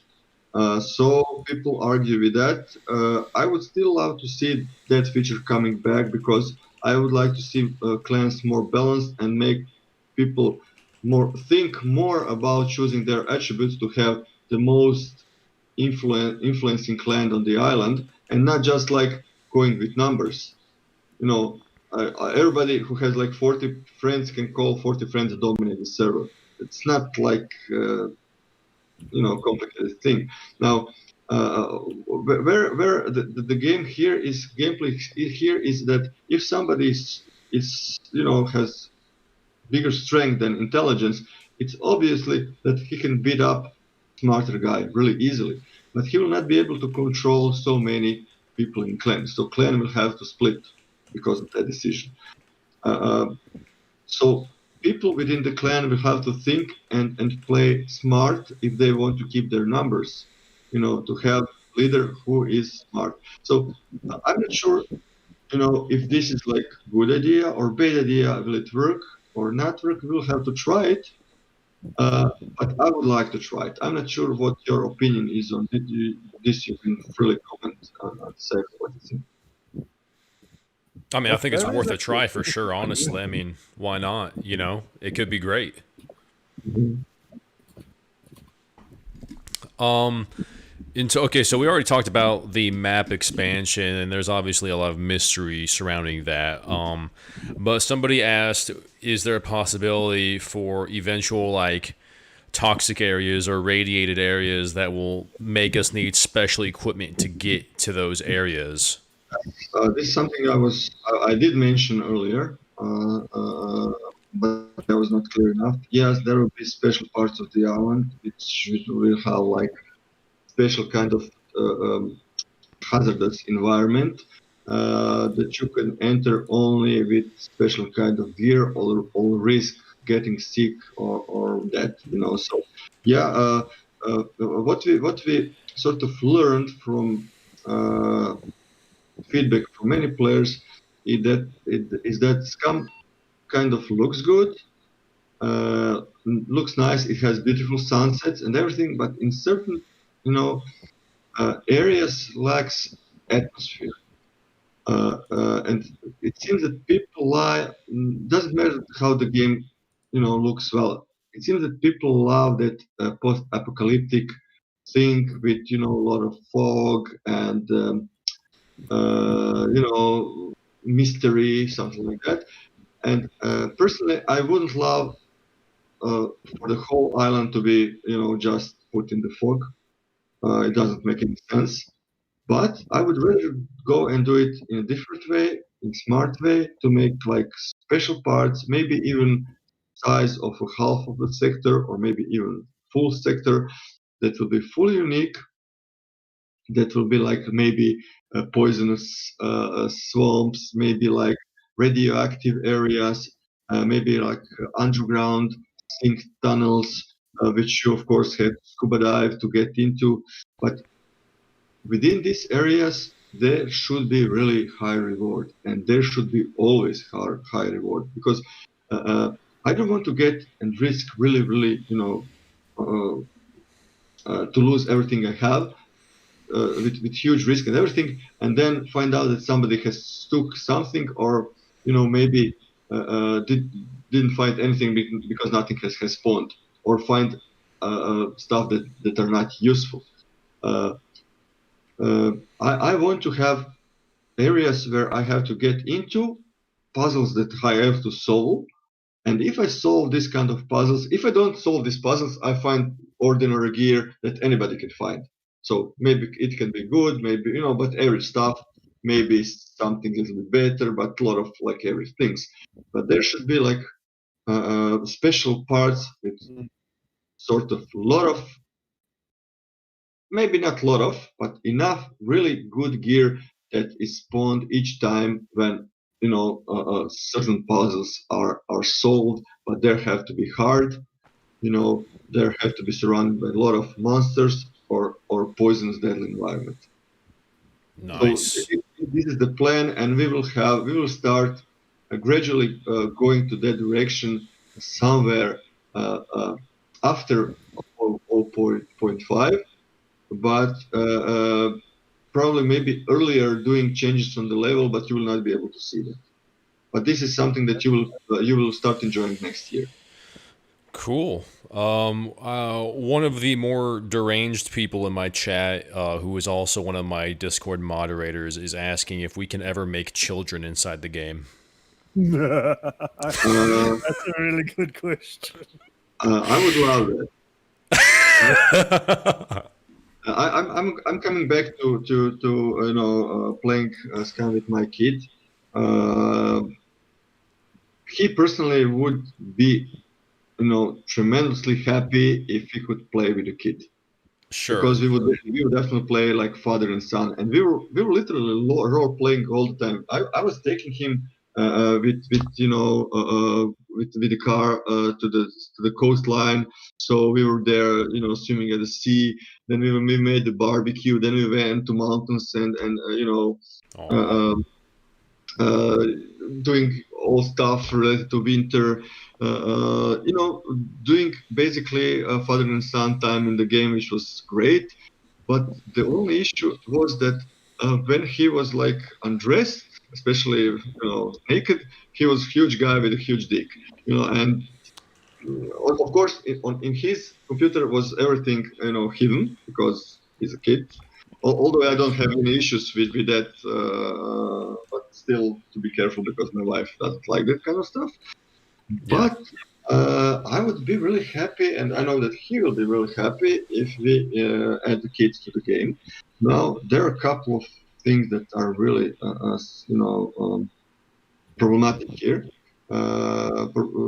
It's not that we can make it; we can make it possible. It's not that issue. It's problem what people do with these kids and how Yeah. it will be reflected to world outside of SCUM. And we don't want to make something that gets judged by I would say people who are not open-minded, who don't understand this is a game, this is not the real life, and somebody, if I shoot you in the game, that doesn't mean that I will shoot you in real life. I probably would, but never know. Yeah. So our society and how it goes, it became really sensitive, and with kind of stuff that we have in the game, nudity and everything, even some sort of intercourse between men and women or man and a man, which is also possible. Would be fine, but there is a thin line between love and rape. Yeah. So, and this is really sensitive. We in Croatia are not sensitive to this kind of thing. For us, it's more or less like I don't know, the same stuff. But especially people in States, if there's killing, that's fine. But if there's something, like even insults or racial insults or well, this is really bad, but if it's something like rape or forcing any kind of simulation of doing sexual stuff on some character, avatar, or something like that, it's heavily judged. So For sure. I wouldn't personally go to that direction because I think it would be bad move, and it probably wouldn't turn out to be good. We had Probably not. we had one incident with I'm not sure if you're aware of that, with Nazi tattoos in the game, which turned out eventually well, but it was sort of accidental because what we want to create in the game are gangs, different types. So you would have like white power shit, you had Yeah. like black gangs, you have Hispanic gangs, Russians, because this kind of people actually exist in real life in prisons. And we wanted for this kind of reality. And I was examining all these tattoos. I was creating tattoos for these Nazi guys and everything, and made it for the game. And the plan was to make the Russian games tattoos for the game next. And I'm not sure if you have ever studied Russian tattoos, but they have really terrible stuff because they have stories of things that they did or painted all over their bodies, which look like like pixel art pictures. But it's basically, if you know what to read, then you can read really terrible stuff. But something else came up, and I wasn't able to finish them, so they didn't turn to be finalized for the game. And we released the game only with Nazi tattoos. And you know how this sounds right now. It sounds really bad because you're actually promoting something. At that That's moment, actually really taboo. really, Yes, yeah, and taboo is a good word for that. Yeah. yeah, Yeah, it it's was very really taboo across the world. yeah, it was really bad. It was really bad simply because we didn't provide players with other options, and I'm not supporting any kind of this kind of thing. And the interesting part is that the most offended people were from not a lot of them, because more or less all our games were really normal guys, but came from states. People from Germany didn't react in that way, and I believe it. And that moment in Germany was voted a law that games are allowed to have uh, symbols related to German past and everything, which was everybody what happened during the Second World War and stuff like that. Also to be treated in the same way as movies, because in movies there is normal to have Hitler and German army and swastika and everything, and basically there are also German movies that show that. So this is not taboo, but in the games it's different. So the law came that and that came after Wolfenstein, I believe, which had Hitler without mustaches, which was terrible, and there were nice swastikas. And personally, if I'm a gamer, if I buy a game about the Second World War, if I want to kill Nazis, I want them to look like Nazis. I don't want to look like them, I don't know, like something Absolutely. else. Yeah. Like And, some fake version of it, yeah. and this is what we were aiming for, this kind of realism. Eventually, simply by mistake, it turned out to be bad. We removed some of the stuff which was, offensive, and we learned the lesson. We don't want to go in that direction anymore, because obviously there are a lot of people who are offended with that. We don't want to offend our players. Really simple. That's actually very interesting to hear that. Here's a really good question. Can we please have multiple quivers? Um, because in real life, you would be able to carry more than one quiver if you leave the backpack. Also, can we have binoculars to hang around our necks to save up inventory space? Binoculars, I believe we could go with some kind of holster for binoculars, because just hanging around the neck. Well, maybe it's possible, but it still has to be treated like some kind of slot, because it Yes. cannot. Maybe we can even add the physics for that. It would be probably cool. So the guys Yeah, are asking. yeah, I will add this to list of features. What was the other question about the Multiple first one? quivers. Yeah, multiple quiver. I'm archer myself, and I always carry one quiver. And in one quiver you can carry let's say, Also different camo. yeah, okay, Colored camo. yeah, okay, we can do it, come on. 30 arrows, which is a lot of arrows, but I can understand that never been in a battle and never shoot arrows and everything. But I never seen in historical movies archers carrying, especially in combat, a lot of quivers. I saw them carrying quivers which were closed, and where arrows were stored because feathers are pretty sensitive and everything. I believe that we can make a version with two quivers, one of each shoulder. It shouldn't be a problem. I'm just commenting that this is not something that came to our minds because I simply didn't see this kind of stuff. But I understand that it might give a certain quality of life for people who like shooting other people with arrows, called Right. cowards. It is very Also, satisfying. the standard scum houses, not bases. What is the chances to have the options or the ability to remove unnecessary furniture from the building, ability to install improvised beds, and also ability to raise the flag area. Okay, so that's a two-part question. Would it be possible to remove the unnecessary stuff out of an house that you fortified so that you have more space to stack your cupboards and your Yeah, chests? I understand. Yeah, totally understand it. I was thinking about the same thing when the fortification was done. From what I was told, how the level was made, and because of the optimization, houses are made in a way they are made like blueprints, which are already predefined with furniture, and it's really heavy on server side. It's possible, but it's really heavy on server side if we start allowing players to move stuff as they want, because server will have to. You can imagine this.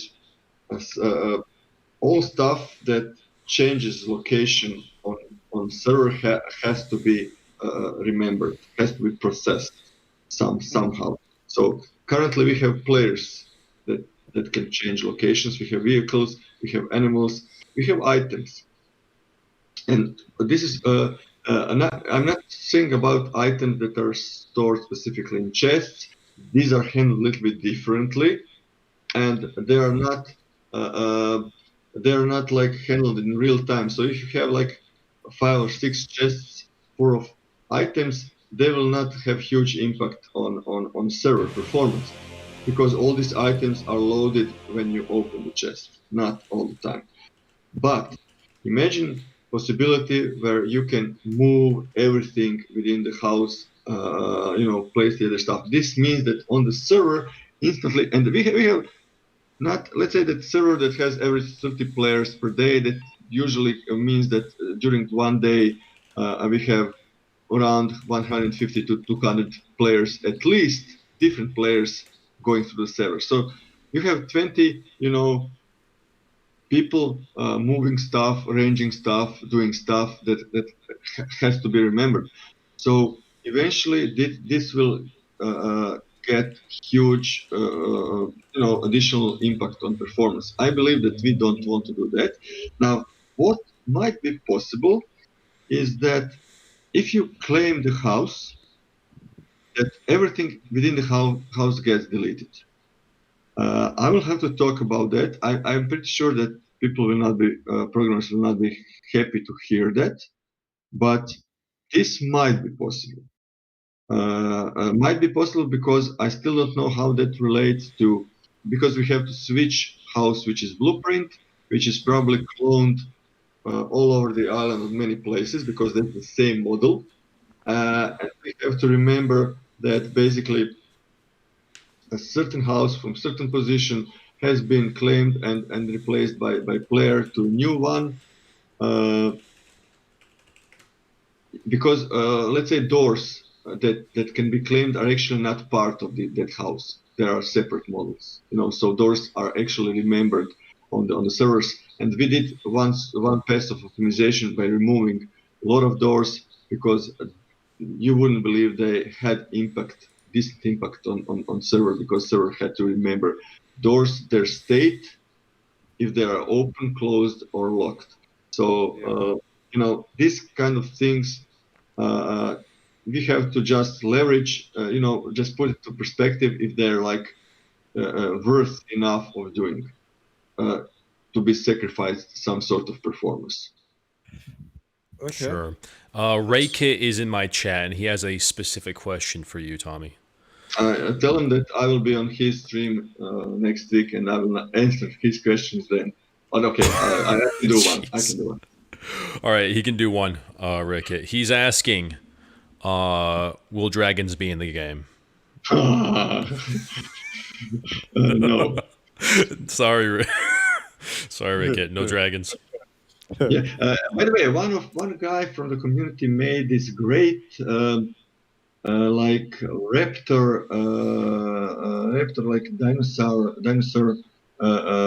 mechanic robot, and we would really like to put it in the game like additional threat because it looks like it would fit well in the game.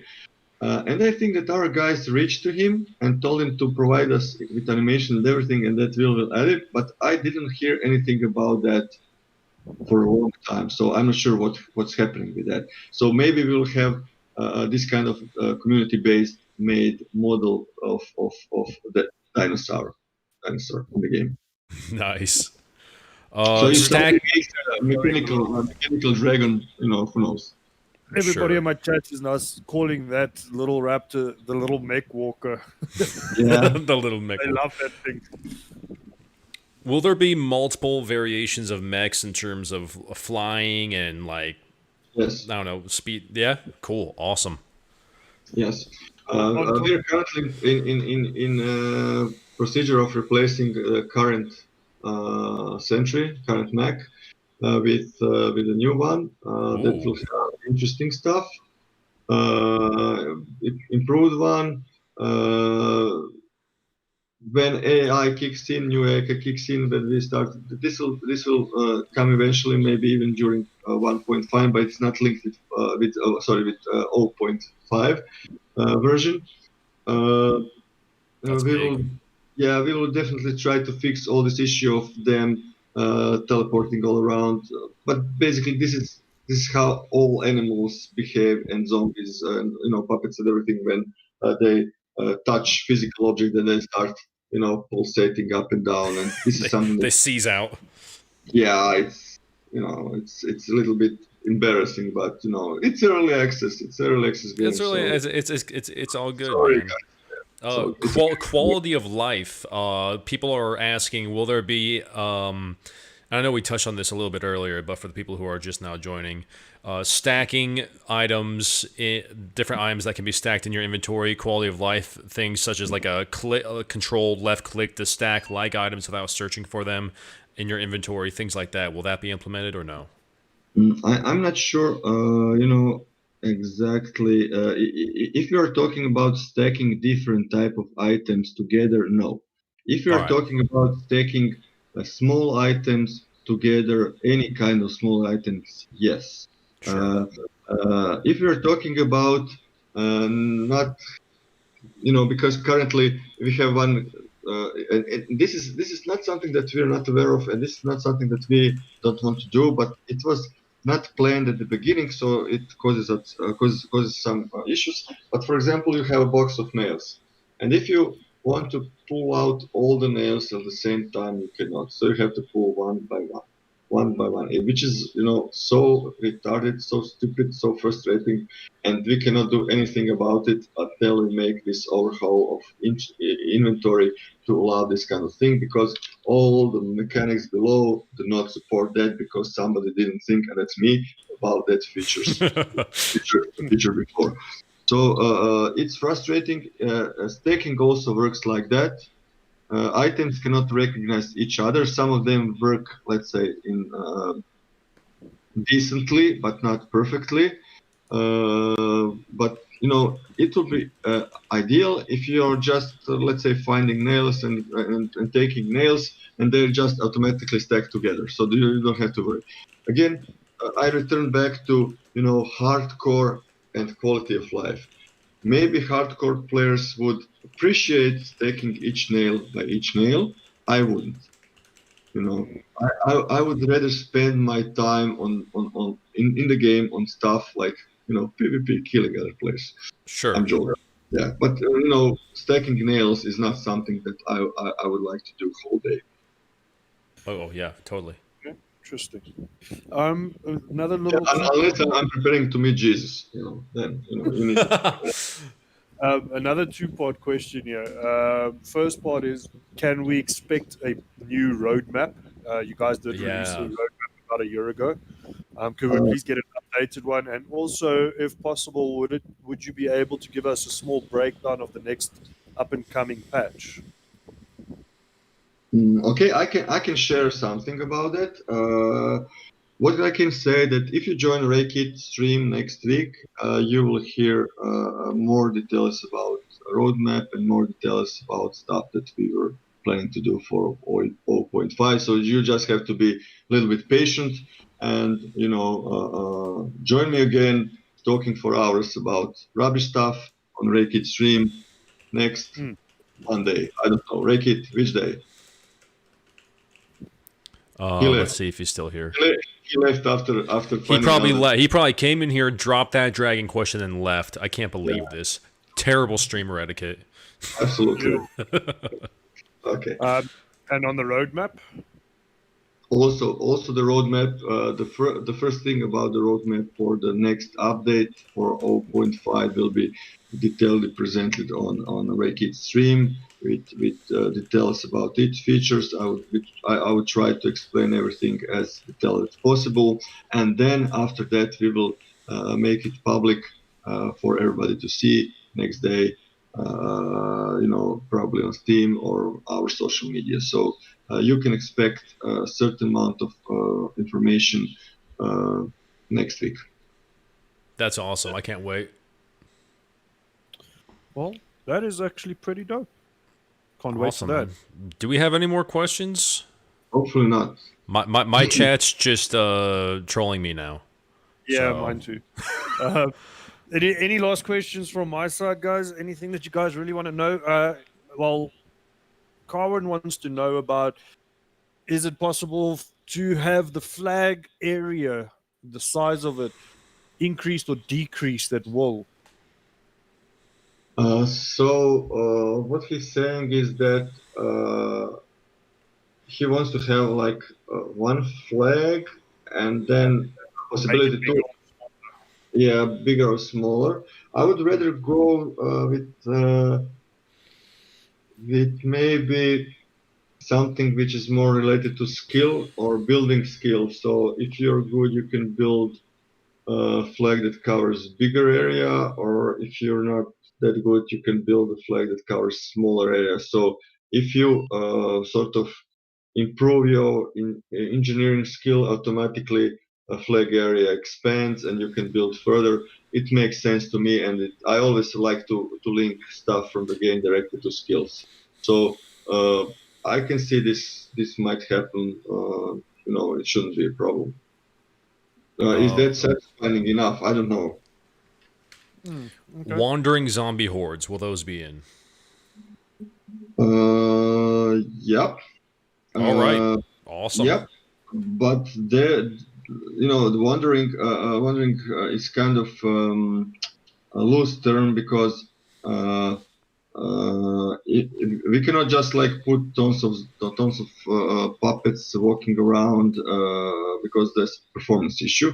What we can do and we will do is make the game analyze current situation, sort of player equipment, gear, amount of players in a certain area, and then accordingly, if some terms are satisfied, spawn horde, or make situation of some sort of TV show event where certain amount of puppets, big amounts of puppets are crossing to certain area, like plague.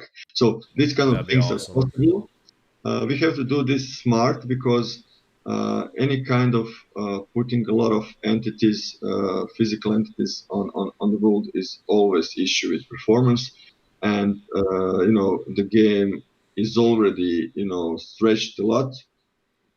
So this is not something that should be taken lightly. I shall be playing games, so let's put 100 zombies and pretend that these are hordes. No, they will fucking kill the game. So it's not. It has to be done properly, but yet Of it's course. possible. Cool. Awesome. Thank you. One more question on this side. Sorry. It's actually two-part. Multiple spawning location for beds. If you've got multiple places, is that an option? As well as instead of an H on the map for your hideout, could we please have a V on the map for your vehicle in case I forget where I parked it? So the question is, would it be possible to have multiple spawning place? Let's say you have a couple of bases, and Can you currently you actually spawn on one of the beds that you placed. I had the same question, same request, about that, but I was informed that there are a couple of problematic stuff that again are linked with PvP and that we would like to avoid. So the thing is that I'm not sure if this is fixed or not, but basically uh, people are going building. Before they attack, raid some base, build a shelter there so that they can respawn on that location. And of course, they lose if they have like respawn place at their own base, then they sort of lose that. If we allow that thing to happen, then you can expect people to have like putting just flag in some kind of bush, and then putting they don't need to build a base. Just put a flag there, make shelter in another bush, and make this all over the level, or basically teleport all over the level if the needs are there. They will lose a couple of fate points, but so this looks more like a thing that could be exploited really well. And unless we find a way to stop these kind of things, I rather not going. I would rather try to avoid it. Okay. Interesting. If you understand. So there's always bright and dark side of everything that we do, and we have players who are it's normal thing. I would do that also. We have players who always are trying to gain advantage over others by using stuff in the game that we did, which are sort of legal because they're in the game. They're not like doing stuff which are like aimbots and stuff like that, which are injected, but they're not supposed to work like that. So there are exploits, and people like that get banned, and we ban. I'm not sure about numbers. We did get the numbers from the last time, but it's like 10 to 20 per day, something, sometimes even more. A lot of them return. There are already bases of them. We have like databases of people who make multiple mistakes. So after three mistakes, they get hardware banned. But we also have people who buy no new hardware and just it's beyond me why people do that. But it's not understandable. But people obviously like to do these kind of things. Okay. Interesting. Awesome. I'm gonna close down questions on my side because this has been going on for a while, and honestly, I feel kind of 3 bad hours. because Almost dead. Almost four. So yeah, no, I think that would be the last questions on my side as well. Yeah. One person just asked about martial arts. How's that coming along? Yep. Martial arts, especially unarmed combat, was one of our selling points at the beginning. One of our first videos, we laid high hopes for that. Things looked really, really well. At the beginning, fantastic. Literally, we had like UFC, small UFC game going on, and then we realized that it works great with 2 players, but it works like shit with 3, 4, 5 at the same time. And we had to rework all the mechanics literally 1 month or something like before the release. And we didn't give up. We didn't give up on the whole thing. It's just that this has to be done properly.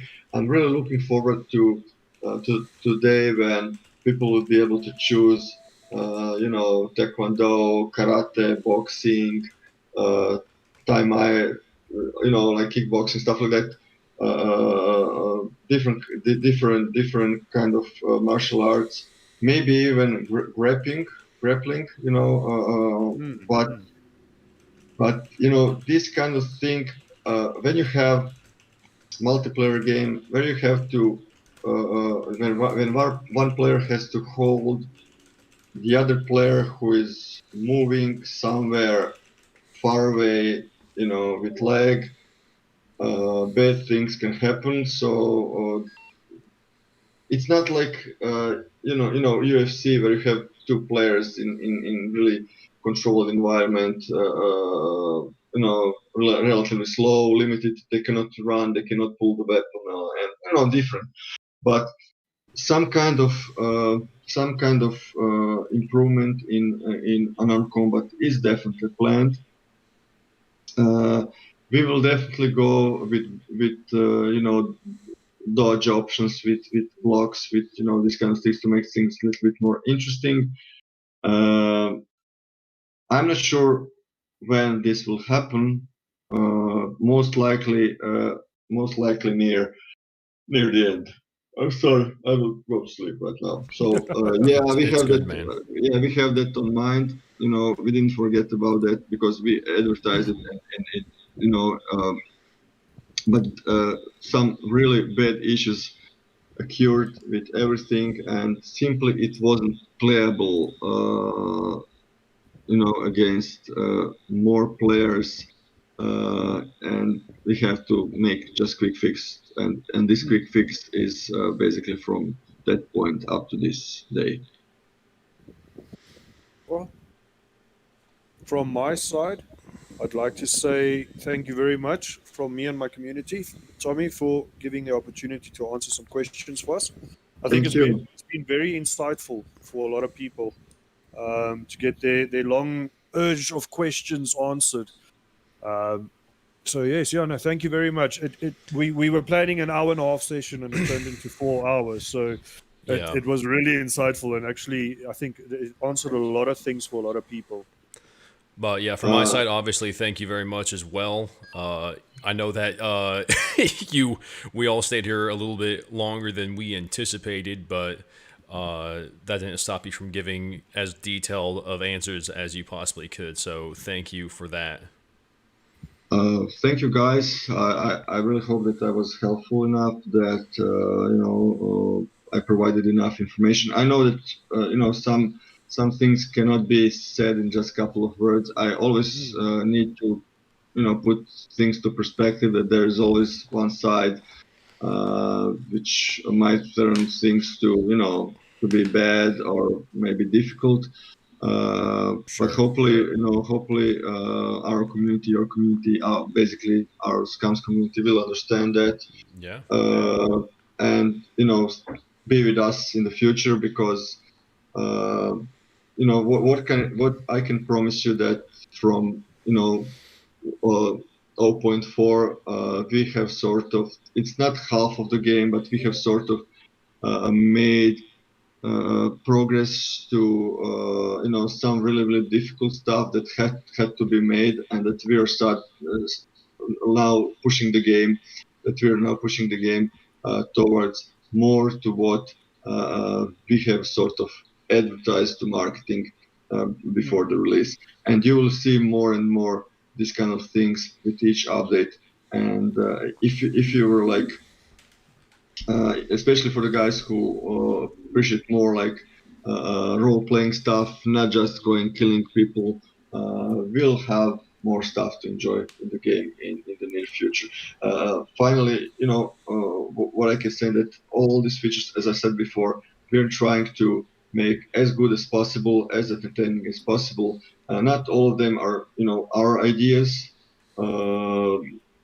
It's quite difficult to make something on your own, not because, you know, not just because of thinking of some mechanics that are original, but because most of these things are already done and perfected in other games.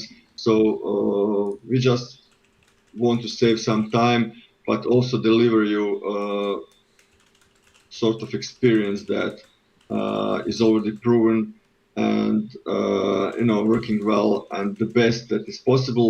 And if you're capable to upgrade it to do sort of next level. So this is how we work. Awesome, man. Perfect. Thank you very much. I know that's reassuring to a lot of the community and will probably interest a lot of new future players as well. I think this game is going to blow up big in the coming really updates. Before we close, I just want to give a shout out to the server as well. This was filmed on our server, the PATH.HOUSE-CONDEMNED server. So if you guys want a good place for events, PvE, PvP, pretty good balance of both. Zombie hordes, a trader system, Tech 1 agents, role played by the admins every now and again. You can go kill for good loot. We got tons of good stuff planned. PATH.HOUSE-CONDEMNED is the server, so we would be happy to see you guys on the server. Yeah, I'll be posting a link to the Discord right now on my side for everybody that is interested in joining our server. Pop in. There's the Discord link over there. Awesome. All right. Well, I think that's about it. Tomislav, you should go to bed. Yeah, I have to eat something, drink something shit, and then go to bed. That's the way it should be. Yeah, maybe if I get lucky, something else. But I don't know. Wife did turn the close the door. Did close the door, so I don't know. Probably not. But we will see. Okay, guys, Yeah, it it's was nearly really 12 o'clock at night by me, so. yeah. Yeah. It's really pleasure talking to you. Hopefully we can repeat this again one day. Oh, I'd love to. Yeah. I'm looking forward. Big hello to to all the community, all the guys who had to listen us talking for so long. Hopefully I did give you some answers. For more questions, just reach out to us and we will try to answer as soon as possible. Perfect, man. Definitely. Thank you, I Tomislav. think with the next interview we'll do a PvE fight between all the devs and all the admins, so we can kick the ass of the devs for a little bit. Hell yeah. Okay, sure, why not? I think that would be an interesting one. In between all the sharing, one last request from me: can I please have a mech that doesn't shoot at you but that kills you with insults? Called the You Carnage suck. mech. Yeah, okay, with bad humor. Yeah, we will see about it. Awesome. Thank you, Tommy. Much Thank All you, right. appreciated. guys. Thank you, Tomislav. See you, guys. Bye. Thanks, hey. Bye. Awesome. Well, that was great, guys. I hope you enjoyed that. It was a long 4 hour just about stream going into really in-depth detail about all things future regarding SCUM. I'm sorry we didn't get to all your questions. I know there was a few, but I honestly started feeling bad for Tomislav about an hour ago. But it is what it is. Just ask the questions on Steam or on Twitter or something, and I know one of them will get back to you about that. You got anything, Carnage? I think that was a really insightful interview. Thank you for joining me with it. It was fun. I think a lot of people got their questions answered. Unfortunately, we try to get to everybody's questions, but it was just impossible. Tommy's very enthusiastic about the game. You can hear it in his voice. Oh yeah. And I think people just need to just take a step back and realize the quality of gameplay that Gamepires has brought for us, with the small amount of staff that they actually have. I don't think a lot of people realize that they're only started out with 7 people and I'm now 33. And people still shout in the Discord and on Steam, we need content. But I think the rate of content that we are getting is a lot higher than any other game out there. And I really think that people just need to take a step back and just relax and let these guys do what they do best and give us a great game. Oh, absolutely, man. But with that, I don't know about you, but I'm going to close my stream down. My wife is probably wondering what 100%. took me so long. But Yeah, again, thank you very much. It was yeah, fun, man. yeah, man. Thank you. This was a great collaboration, great co-hosting. Super awesome. Thank you, everybody, for sticking with us like almost the whole time. A lot of you guys did on mine. But Yeah, yeah, mine too. It's I'm been a done. great turnout. I'm done carrying on this ending. So later, guys. I hope Appreciate to it. God I saved this video. Oh yeah, dude, because you're on